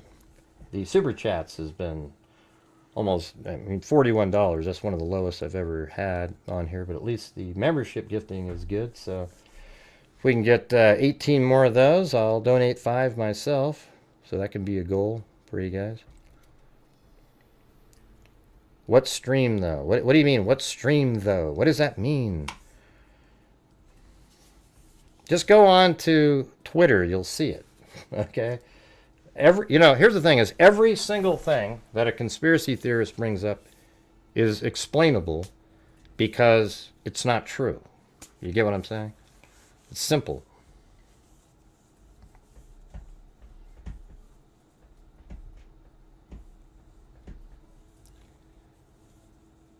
Yeah. No, I don't. What do you mean? I was there, fool. Hey, Shanduli, I was there. I know exactly what I'm doing. I was the one that found the fingerprints on the roof. Are you like a clueless person or what? What's wrong with your brain? Have you been missing in action? What do you mean I don't investigate? Oh my God. I've done more actual investigation in this case than I would say most of the people who do it. And even before I went there, I would say, because I actually had it all figured out, this whole, the routes and everything. When I got there, I just was able to show up and walk the routes. A conspiracy theorist is somebody who thinks it's a larger thing that is completely different than what the investigators have come up with. Somehow you know more than they do.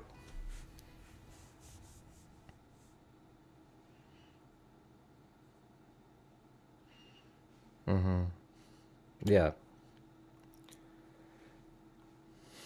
Now we're pushed the same narrative and just gave the same information. There was no sense. Listen. Hey, Shanduli. There is nothing confusing about this case. The only part that people still need an answer for is the ballistics at the end, like what direction did the bullet go, what kind of bullet was used, etc. Everything else makes complete sense and has since the beginning. It only doesn't make sense to people with conspiracy-minded brains who just can't think through it. You could ask me any question and I can answer it other than the ballistics because we don't have that information right at the end. Everything else makes complete sense. Well, when you have suspects like his dad or mom that could have taken the shot, it's hard. Oh, God, Jesus. Good God. They're not suspects. His parents aren't suspects.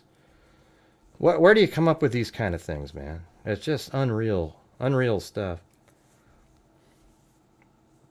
Did you guys hear what I said a minute ago? We need 18 more channel memberships. We're still not even at the minimum goal, if you can believe that. Let's see. I know more than investigators are... I know more than the investigators are telling you. You don't. Okay, you don't. Okay, just trust me on that one, as you do not know more than I do on the case.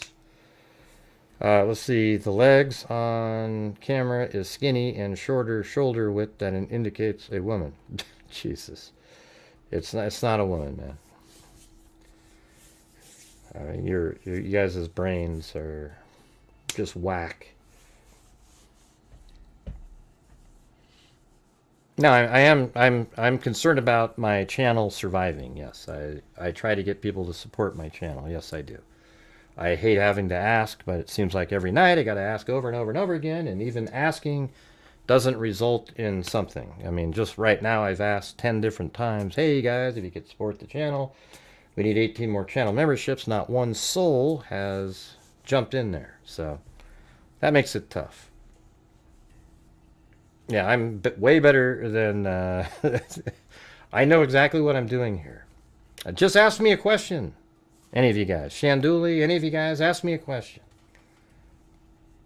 Oh, well, there's Lisa Belson again. How about you guys help Lisa Belson out and do it as well, okay? I mean, she's always so generous, and I really appreciate it, though. Thank you.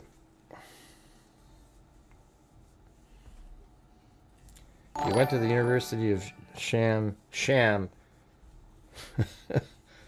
I think it's Sham Dooley. It should change your N to an M. I think at that point we'll have the right name. Go ahead and ask me a question, anybody. I'm right here. I can answer him. It's all sitting right there. All right, look at that. There's 11. 7 more to go, and I'll donate 5 myself.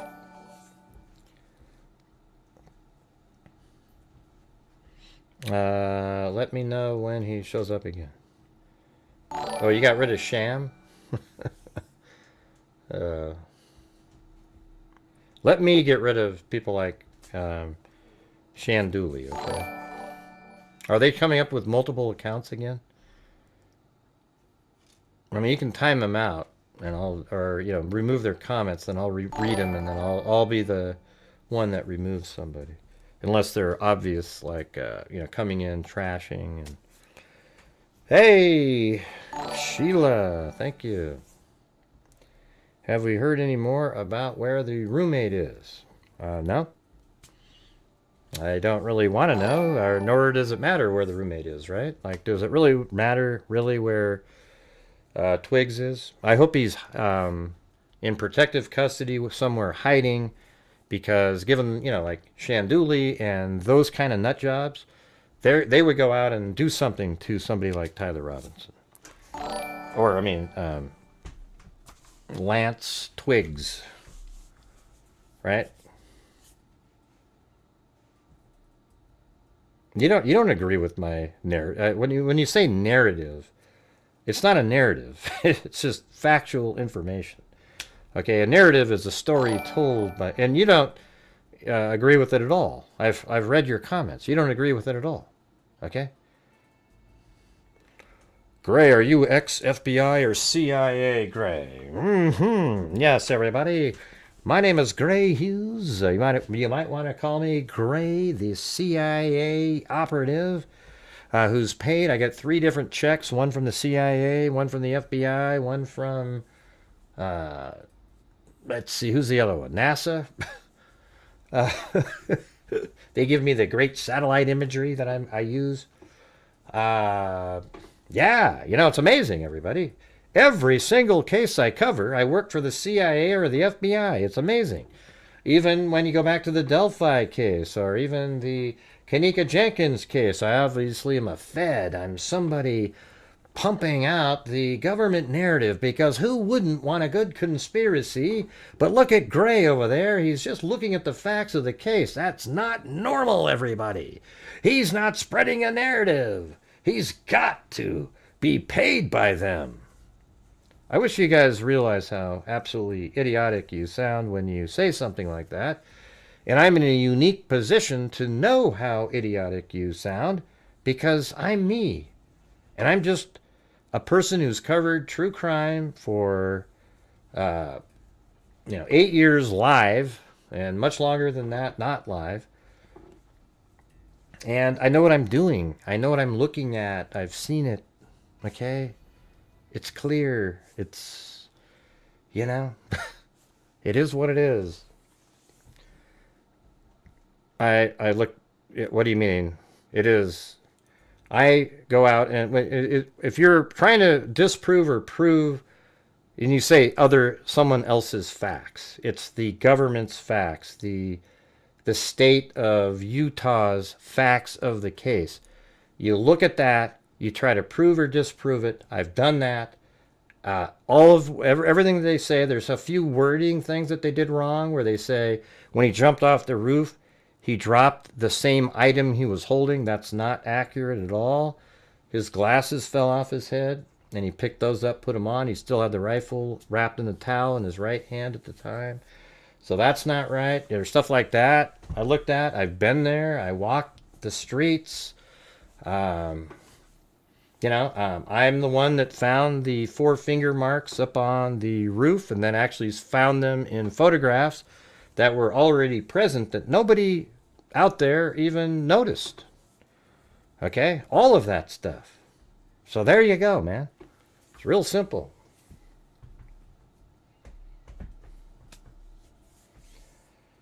All right, what did we get? What were we at here? Do we need, we got 10, 11, okay, 12. So we needed 6 more, right?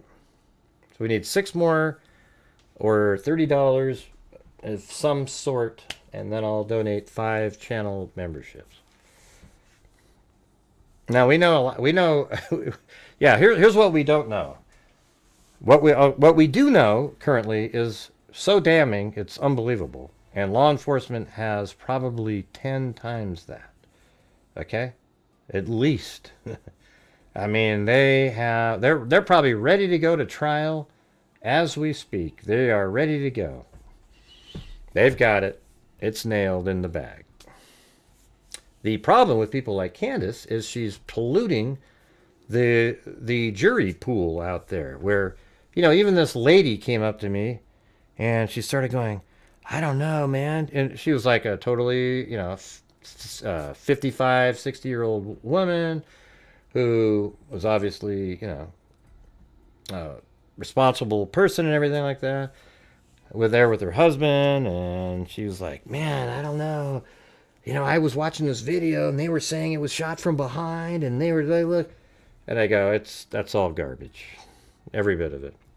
And then while we're sitting there, I explained to them everything, and at the end they're like, oh, wow, okay. Yeah, that makes more sense. That's it. Yeah, this case right here, as I've said, is one of the strongest cases I've ever seen. I mean, remember Brian Kohberger? Like, I went through the probable cause in that one. And, very few things when we got to see the documents later changed at all. And when I read the probable cause, we went over it like 4 or 5 times, and every single time, it's just he's absolutely locked in as being the guy. He had like no out, and then it just got worse and worse and worse and worse and worse. This case is way worse than Kohberger's was after that probable cause document came out. It's way worse. I mean, just think about this for a second.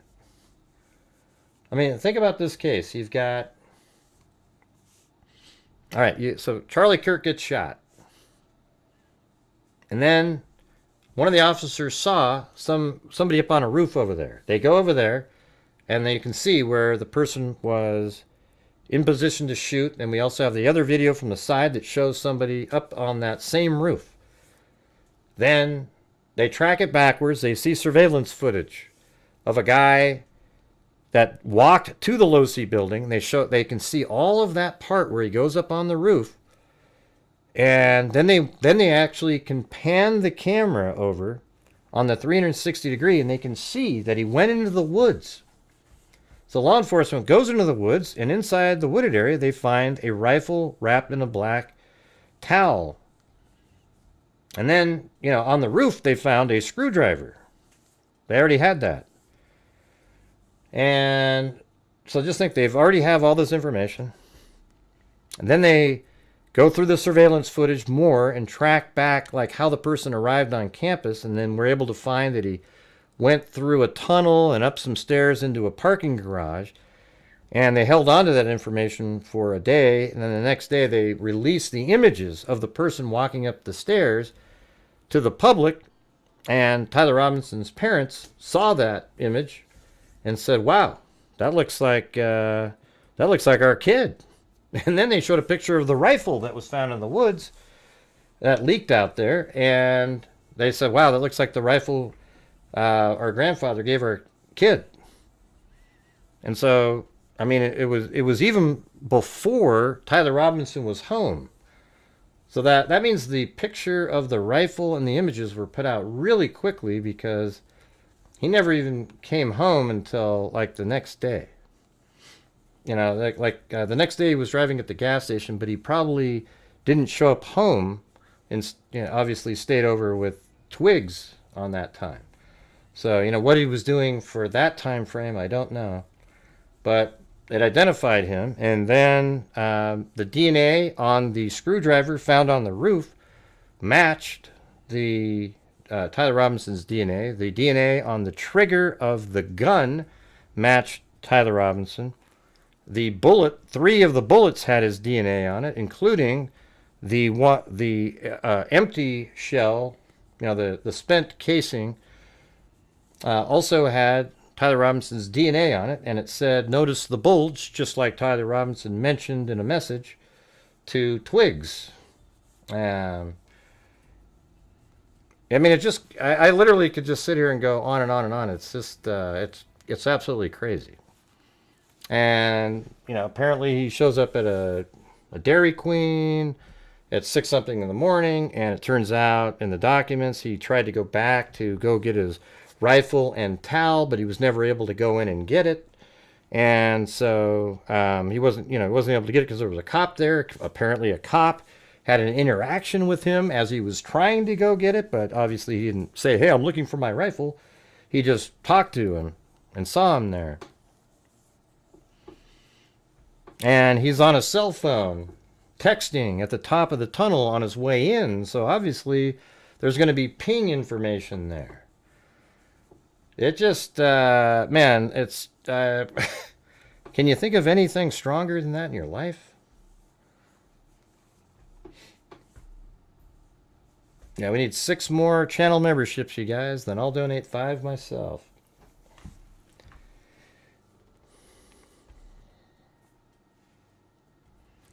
Let's see. I want to see Gray's opinion on what? They found a mini... Okay, so what? Who cares what they found? We don't know what they found in his closet. You don't know what he found in his closet. You might think that they found something like that in his closet. But even if they found... you know, I don't even... To be honest with you... Oh, you mean a Mini 2 drone? Is that what you're talking about? A Mavic Mini 2 drone? I have a Mavic... I have the Mavic Mini 2 and 4. 4 is a great drone. It's a great one.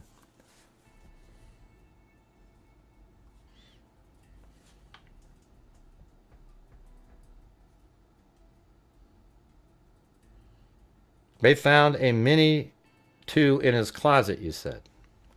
Who cares? Yeah, I mean, maybe, and we don't know what he found in his closet, and nor do you know what they found in his closet. That's what I'm trying to tell you.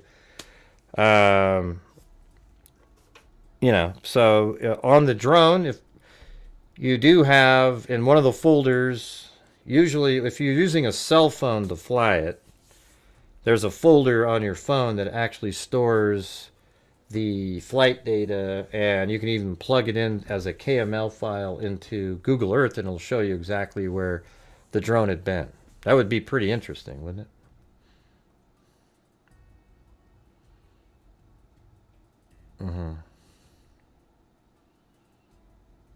Kami, jeez, you guys are crazy. Where do these people come from in here?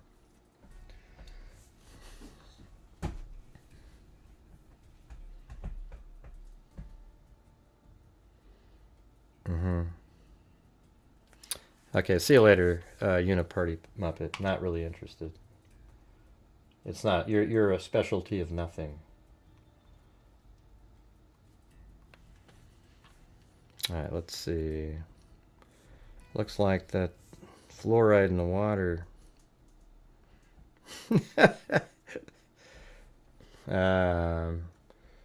Yeah.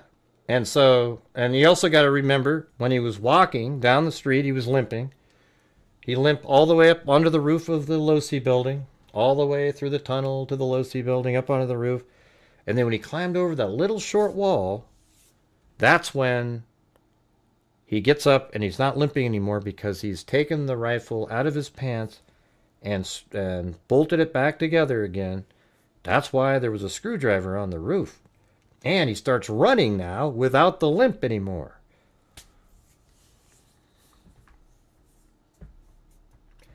All right, guys, still trying to get those 6-channel memberships. Not sure why there's such a struggle. Let's have other people help out tonight a little bit. We've only got tonight the 27th, 28th, 29th, and the 30th. And then on Halloween night, maybe we'll do a show where you can chime in and wear costumes. We can do it. And then I'll donate 5 channel memberships. I've never been following since day one. Or I've been following since day one. Yeah, you don't have to argue these people. They don't know what they're talking about.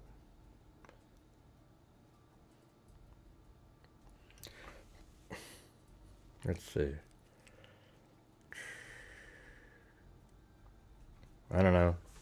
When his dad recognized it to be Gramps' rifle. Yeah. They knew it was the one that they gave him, Carol. What are you talking about, Carol? Are you a conspiracy theorist? I'm confused.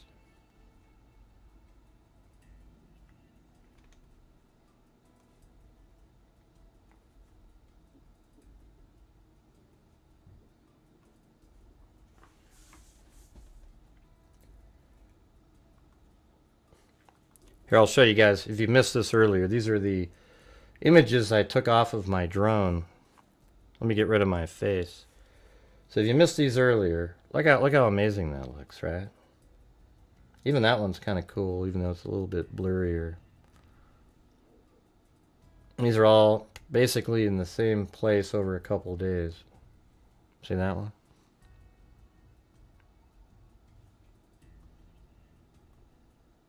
There's one with a seagull in it.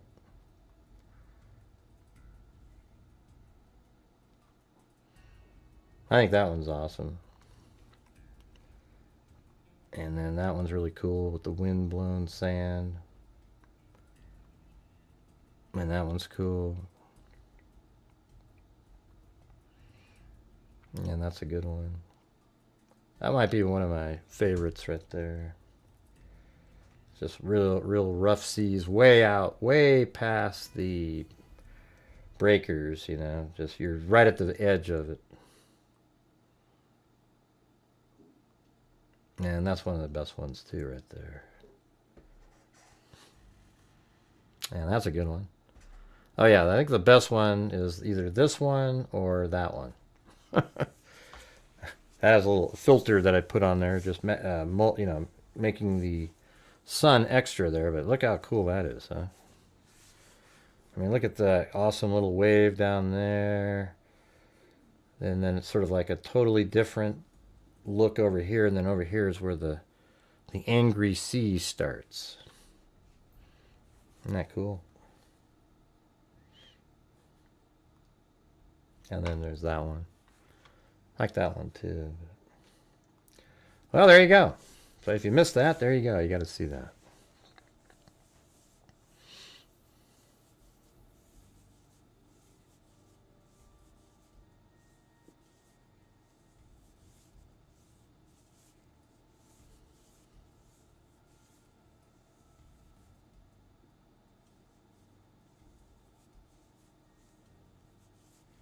Still waiting for those 6-channel memberships from other freaks out there. These people must have miserable lives to copy and paste these. Yeah, they're just Richin's case. Yeah. Corey Richin. What? I can't remember now. Richins. I did do that. Yeah, Corey. Yeah, she's the one that wrote the book, right? Uh-huh. What about it?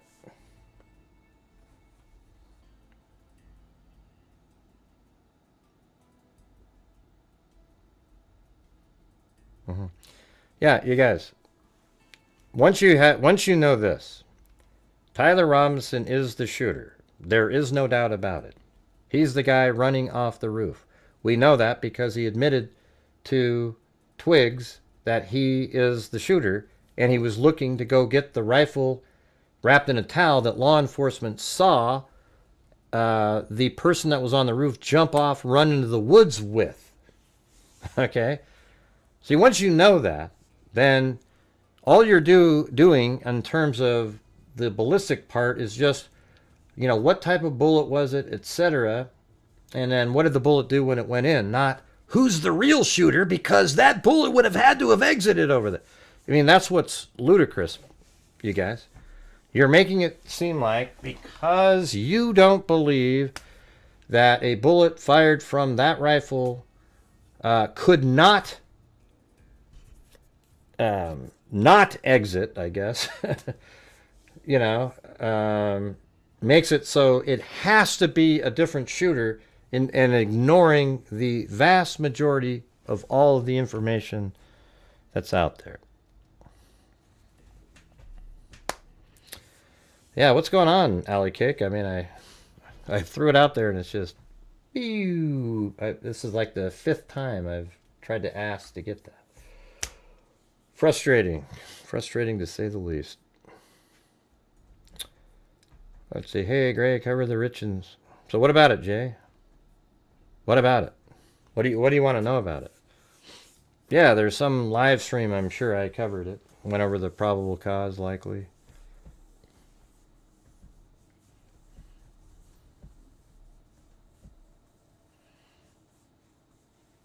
That's a different case. You're talking about Thomas Crooks flew a drone over it, not Tyler Robinson. He may have. We haven't heard anything about him flying a drone, but Thomas Crooks, the person who shot Trump, he flew a drone.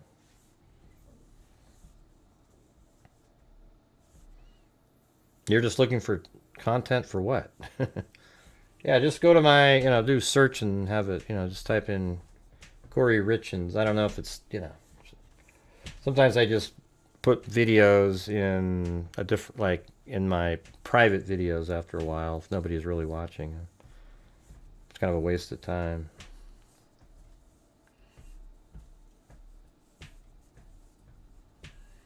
Man, do I have to throw myself in prison again? I'd like to gift the 5, but I can't at this level.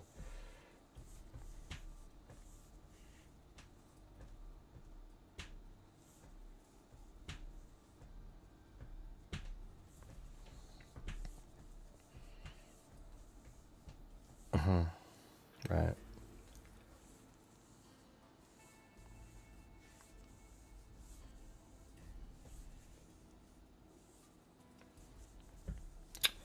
No, someone in chat that IG got hidden said Tyler.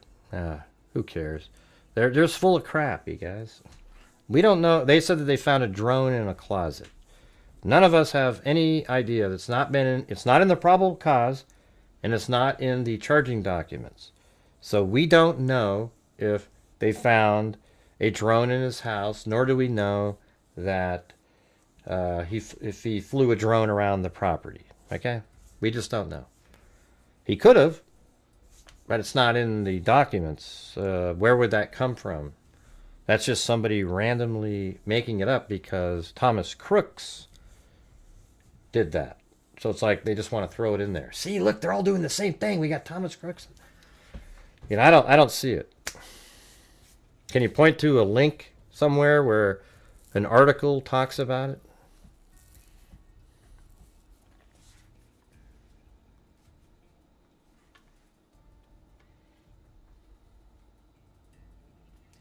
Hey, thanks for the coffee, Lisa Valenzuela. Oh, I just got my ledger from, it just came in the email from Intermountain Forensics. Let's see what we're at now, you guys.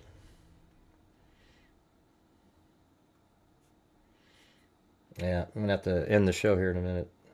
Dead as a doornail. All right, let's see. Yeah. Like we talked about the hearing today earlier. You're going to have to go back and rewind it. So look at that, you guys. All time, 110,000. We've given to Intermountain Forensics for use by Identifiers International for identifying Jane and John Doe. See, there it is. There's the... Let me get rid of my face. See right over here? These are our last ones. See, 1,500. See, this is where I was saying it takes them a while to get it, but there it is. 1,500, 2,000, 1,500, 2,000. This is this year. So this year so far, we've done, let's see, 4,800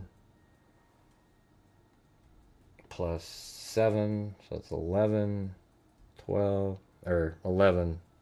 I don't know. I think that one I just did. Right there. So 12 something this year.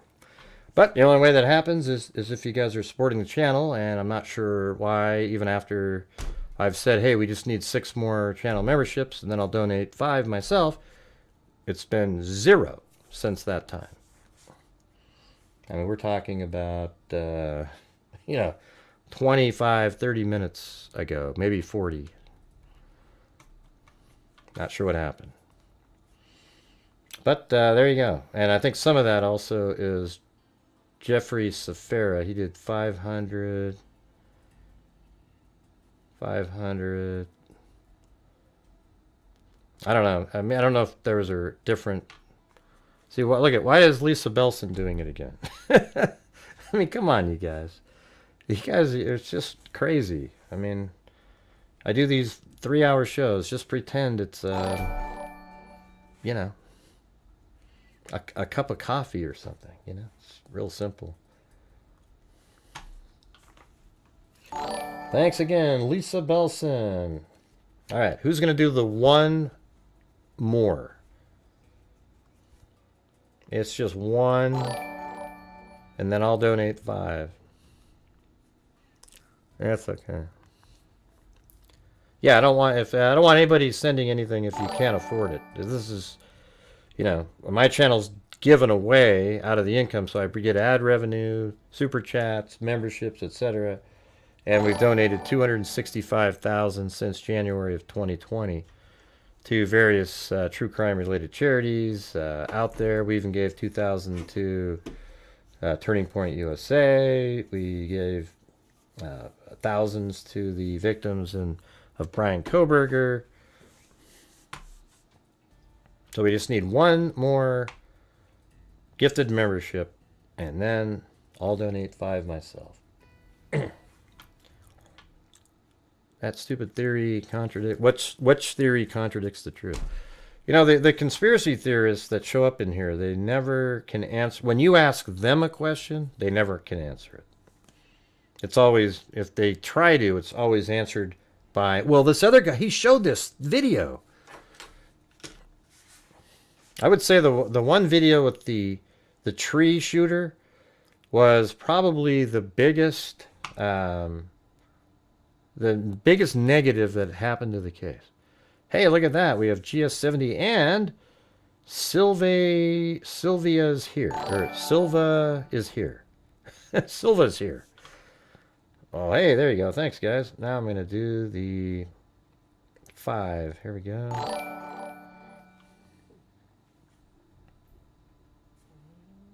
Right there. And my stomach's just going...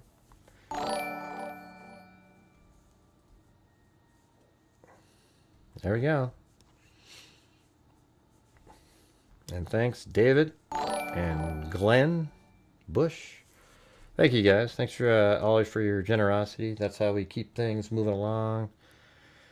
Just show up on donation night this month, and I'm hoping to be able to give at least 3,000 out or so. This month is way less than last month, just because I don't know. It seemed like when I went, I should have gone to Utah earlier or something, because it just seemed like people weren't that interested when I went there. There was no gunshot residue on the shooter's rifle or area on the... How do you know? How do you know? How do you know about any of that stuff? See, MSB2 said, remember that there was no gunshot residue on the shooter, his rifle, or area on the roof. How do you know any of that? How do you know there wasn't gunshot residue on the towel, the rifle, on the roof?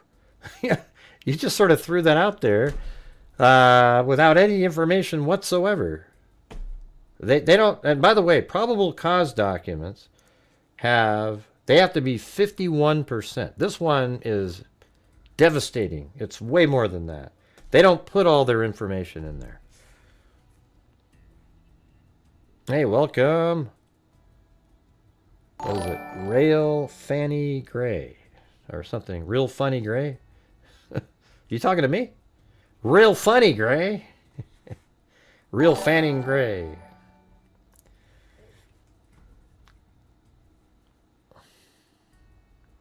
What kind of a crazy comment is that, man? Well, because we didn't hear about it in the probable cause, Gray. The picture of the gun, we didn't see any stuff. It says Rail Fanning Gray. So I don't know. Pretty. Train enthusiasts. Oh, is that what it means? Rail Fanning? Oh, I see. How is it logical to have a fake shooter and a real one fire at the... I know. Isn't that stupid? So they got a guy who's the fall guy. He goes... Tyler Robinson went like this. You know what? I'm bored, man. What can I do? Somebody goes, hey, tell you what. I'm going to go out and I'm going to do this thing, okay? But I need you to go up there and you take all the risk. You run up there with the rifle and everything. Hide it in your pants, drive your car around, and walk up. We'll go through the whole thing, okay? You get up there, but we're going to give you blanks, okay? Now, we're going to have okay, 1, 2, 3, set your watch. Boom, okay, there we go. Now, when you get up there, right as it's about to tick to 12, 23, 28, right at that moment, you fire the blank, and we're going to fire from another place, okay? And then they're going to follow you out, okay? And you're going to take all the punishment for us, and we just want to go home free, okay? Are you ready? Because that's not the point, Gray. We don't even think he was there, you bastard. We don't think he was... Okay, who was the guy then? The guy on the roof shot a blank, right? Where's the other guy? And then wouldn't Tyler Robinson, after that, go like this? Hey, you guys, I actually had a blank. If you look, you'll notice it was a blank. I didn't actually... There was this other guy who told me to go up there, and they said, you know, they assured me that I could kind of get away with it and everything, but mine was just a blank. Well, Tyler, then why did you have to go back and get your rifle and towel if you fired a blank? Why would you need to do that? Well, that's a good point, but, yeah. Who says he even shot the gun? You don't have evidence to state it. I do, man. You know what I do? I do have evidence. You know what the evidence is? The evidence is that the Tyler Robinson... He goes into the tunnel over here, right? And we know that because his parents identified him as going into the tunnel. And then the person wearing exactly the same clothing walked down here, and he goes over here and he's still limping. It's the same person. The limping person is still limping in front of the Losi building over here. It's Tyler Robinson because his parents identified him. Then he walks into the Losi building here. And then 12 minutes later or so, he comes walking up the stairs wearing the same clothing. And then he limps over to here, and then he climbs over the wall. And then 2 minutes after climbing over the wall, he climbs over the wall at 12:17, he climbs over. Then he puts the rifle together. Then miraculously, the limp is gone. Because Tyler Robinson has taken the Mauser rifle out of his pants that he had broken into two by unscrewing 2 bolts. He put it together. He left the screwdriver on the roof with his DNA on the roof, fool. Then he got up and ran over here. And then he fires on tape. They're going to have this.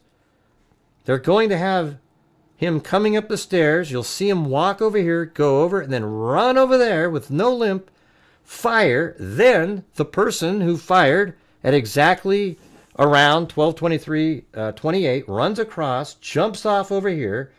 On the same camera, they'll watch him run over into the woods over there, carrying an elongated item wrapped in a black towel.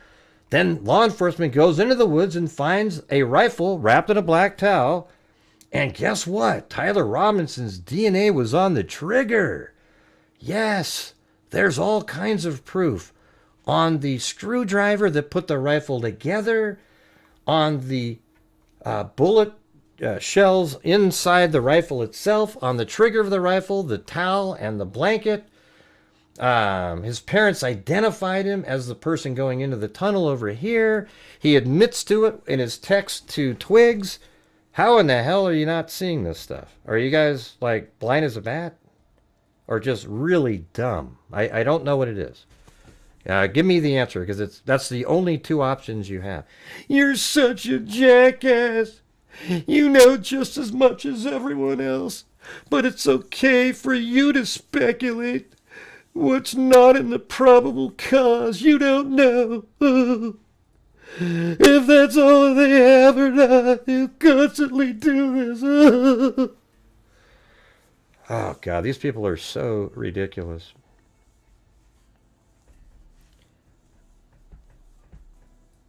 Yeah, right.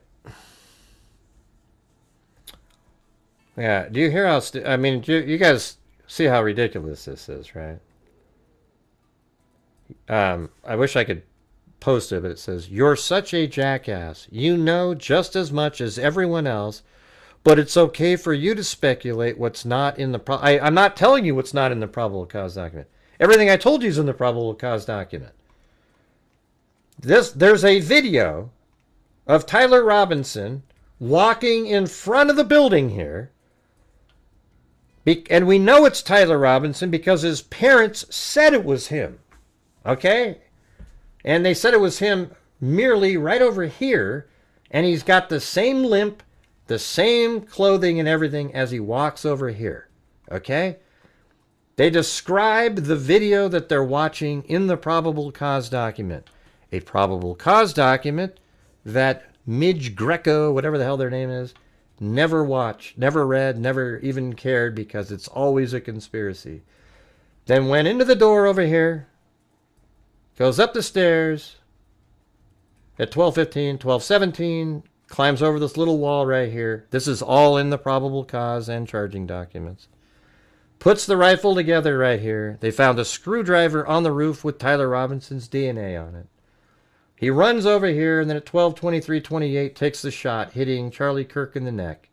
This is all on video. You'll see him standing up at exactly when the shot was fired, running over to here, jumping down. His fingerprints, he has a footprint on this ledge right here that is of the Chuck Taylor variety. His fingers drug across the little ledge here, jump down, and it's actually up here, the ledge right up here, jumps down, and then runs across over to here. Now, I guarantee you, we don't have this information, but I bet you anything that they have DNA from Tyler Robinson right here as he's climbing off, because he wasn't wearing gloves. Unfortunately for the conspiracy theorists, nut jobs. Then he ran over here into the woods, and they followed him on camera doing that. And I have a sample of that, what it would look like. I'll show you. And just let me make this view details. The first one on the 14th. Right there.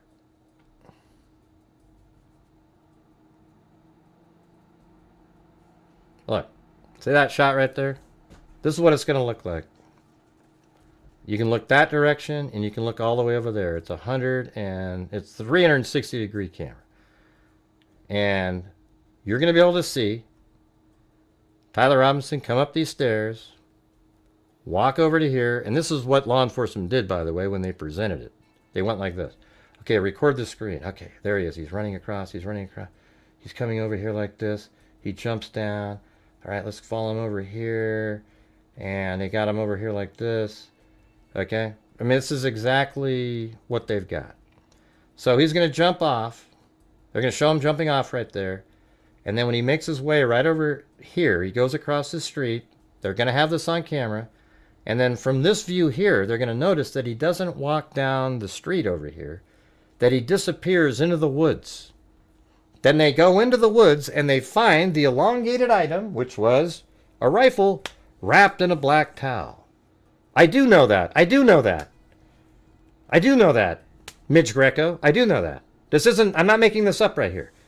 This was all described in the probable cause document. Every bit of it. Okay? I do know this. Unfortunately, people like you don't. And you're the ones that just keep questioning and questioning on real simple stuff that everybody else just gets, just being alive. What does that make you? It's weird. Yeah, it's usually, unusually? You mean usually the bare minimum in every case. You mean usually, not unusually. This one says everything we need to know. Yeah, right. I mean, but, so even though they're just putting in the probable cause information, it's already really damning. And it just shows you that what they have later is much worse. Here, I'll show you right now. See, these people, they don't know. They always think everybody's speculating. They're doing this, they're doing that, because they don't know the case. That's where the problem comes in. So look at right over here.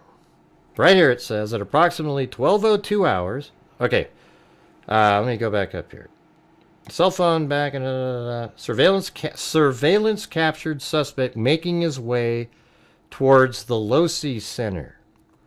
At approximately 12:02 hours, the suspect was right there, recorded walking on the north side of the Losi Center building. Well, let's get this north-south oriented. This is the north side of the Losi Center building. And that was picked up by this camera. And it'll see him walking around just like this. The north side of the building coming around this corner right there. Did you see what I'm pointing at there? All right. And then it said he was walking on the north side of the Losi building, walking with the same gait as observed earlier. So when he's walking in the tunnel, walking up the stairs, he's got the same gait. Did you miss that? The suspect entered the Losi Center building. This is all on camera. Through a set of doors on the southeast corner of the Losi stairs, the Losi Center building. At approximately 12:15, the suspect was, quote, observed walking, this is all on surveillance footage, walking up the stairs that lead to the common area adjacent to the Losi Center building. So what that means is, on my camera, that you'll see him go into these doors over here, and then at 12:15, he makes his way up these stairs into this kind of brown area here. Okay, that's adjacent to the Losi building.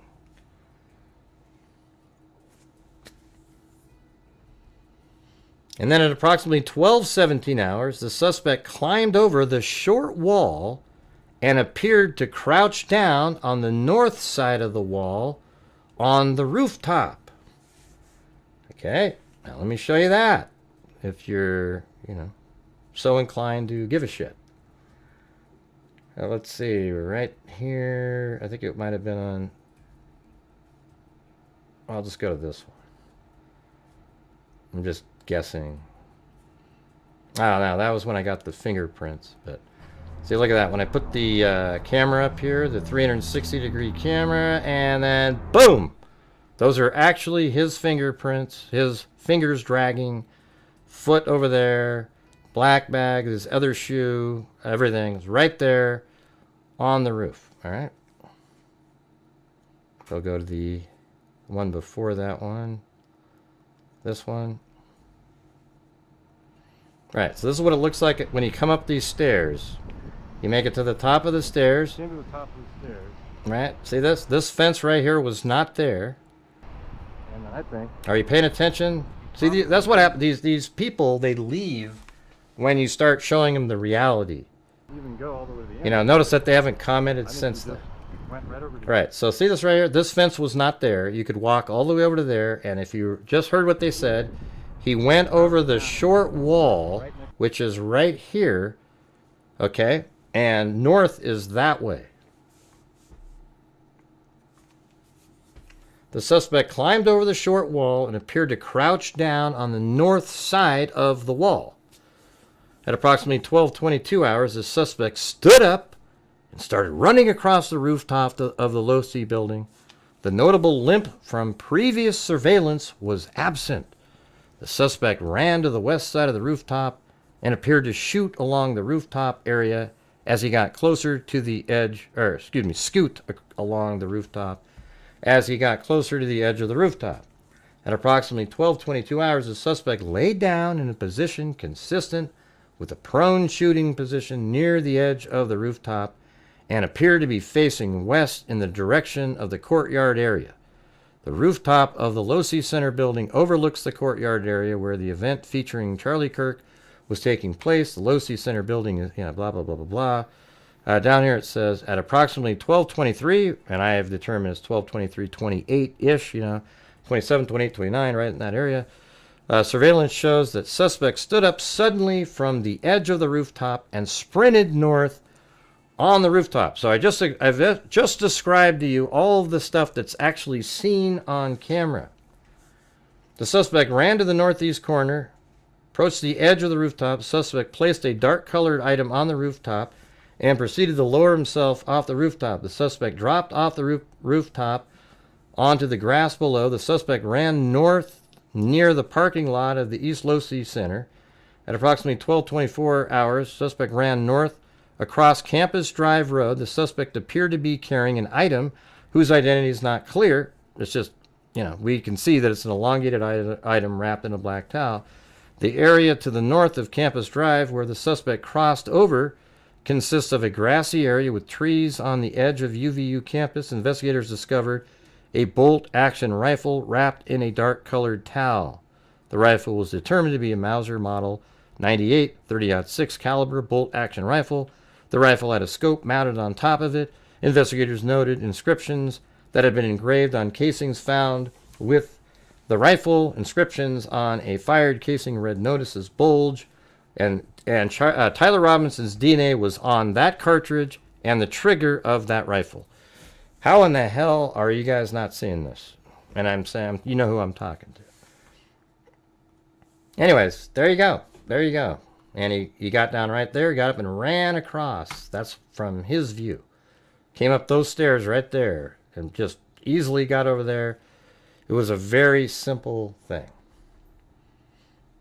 All right. There you go. All right. Well, there you have it, everybody. I think that's going to do it for me.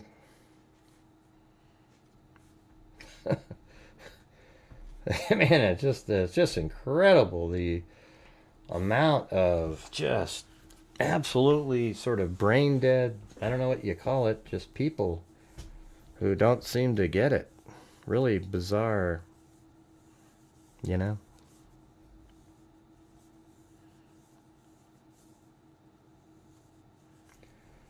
right, so thank you to Sandy Shirley. And then we had Allie Cake, Linda Howe, and then we had Shananigan gifted a membership, then Bakalula gifted 10, and then Wild Bill Wassman. Thanks, Bakalula and Wild Bill Wassman, and then Nader Bader, and then Michelle H. Then we had a really long, now that was, let's see, then we had Allie Cake, and then Whiskey Boots, and then Wild Bill Wassman, Aaron Bremer, Michelle H., Nader Bader, and Allie Cake. You all jumped on a wave there. And then it's, see, 610, we had 5 gifted memberships by Kathy Giles. And then Tara, let's see, I think it was wasn't it? Tara Lamadin, I think is what it was. Became a new member. Then KMTX gifted 1, and then Whiskey Boots. Then Sheila became a new member. Then Alley Cake 9753. Bakalula gifted 10. And let's see, and then we had Joel Burnt. Then Lisa Belson gifted 10. That was at 6:35. Then we had Chris Cunningham. Then Lisa Belson gifted another 10. And thanks, Lisa, for all you get, and all everybody out there. I mean, I know people support the channel how they can, so I appreciate it. And then we have Grant 25 gifted 1. Then Sheila gifted 1. Then Lisa Belson did another 5. Then GS 70 gifted 5. Then Silva is here gifted 1. And then Glenn Bush gifted 1. And then David gifted 1. And then I gifted 5. And then let's see, Rail Fanning Gray became a new member. All right.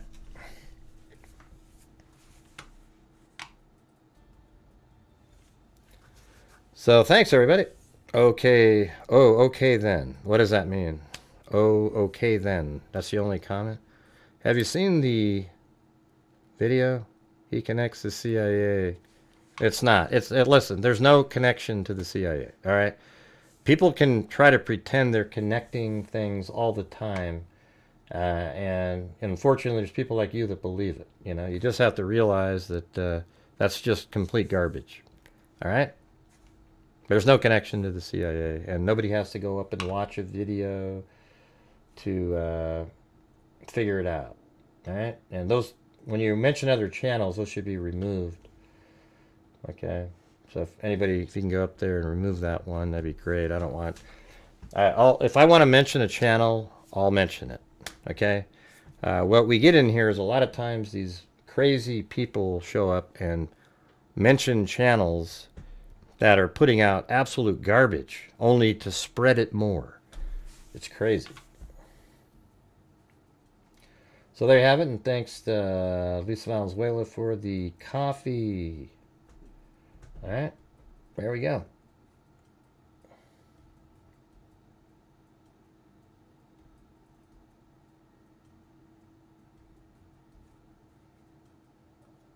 All right. So thanks, everybody. Really appreciate it. I got to the goal and then some, so I was able to do the 5 memberships. And we're getting close. We got the 28th, 29th, 30th, normal nights. And then we've got our donation night coming up on the 31st. And it's not offensive at Susan. It's just, please, for your own sake, be more discerning, okay? All right, I'm just telling you, this case is so clear and obvious.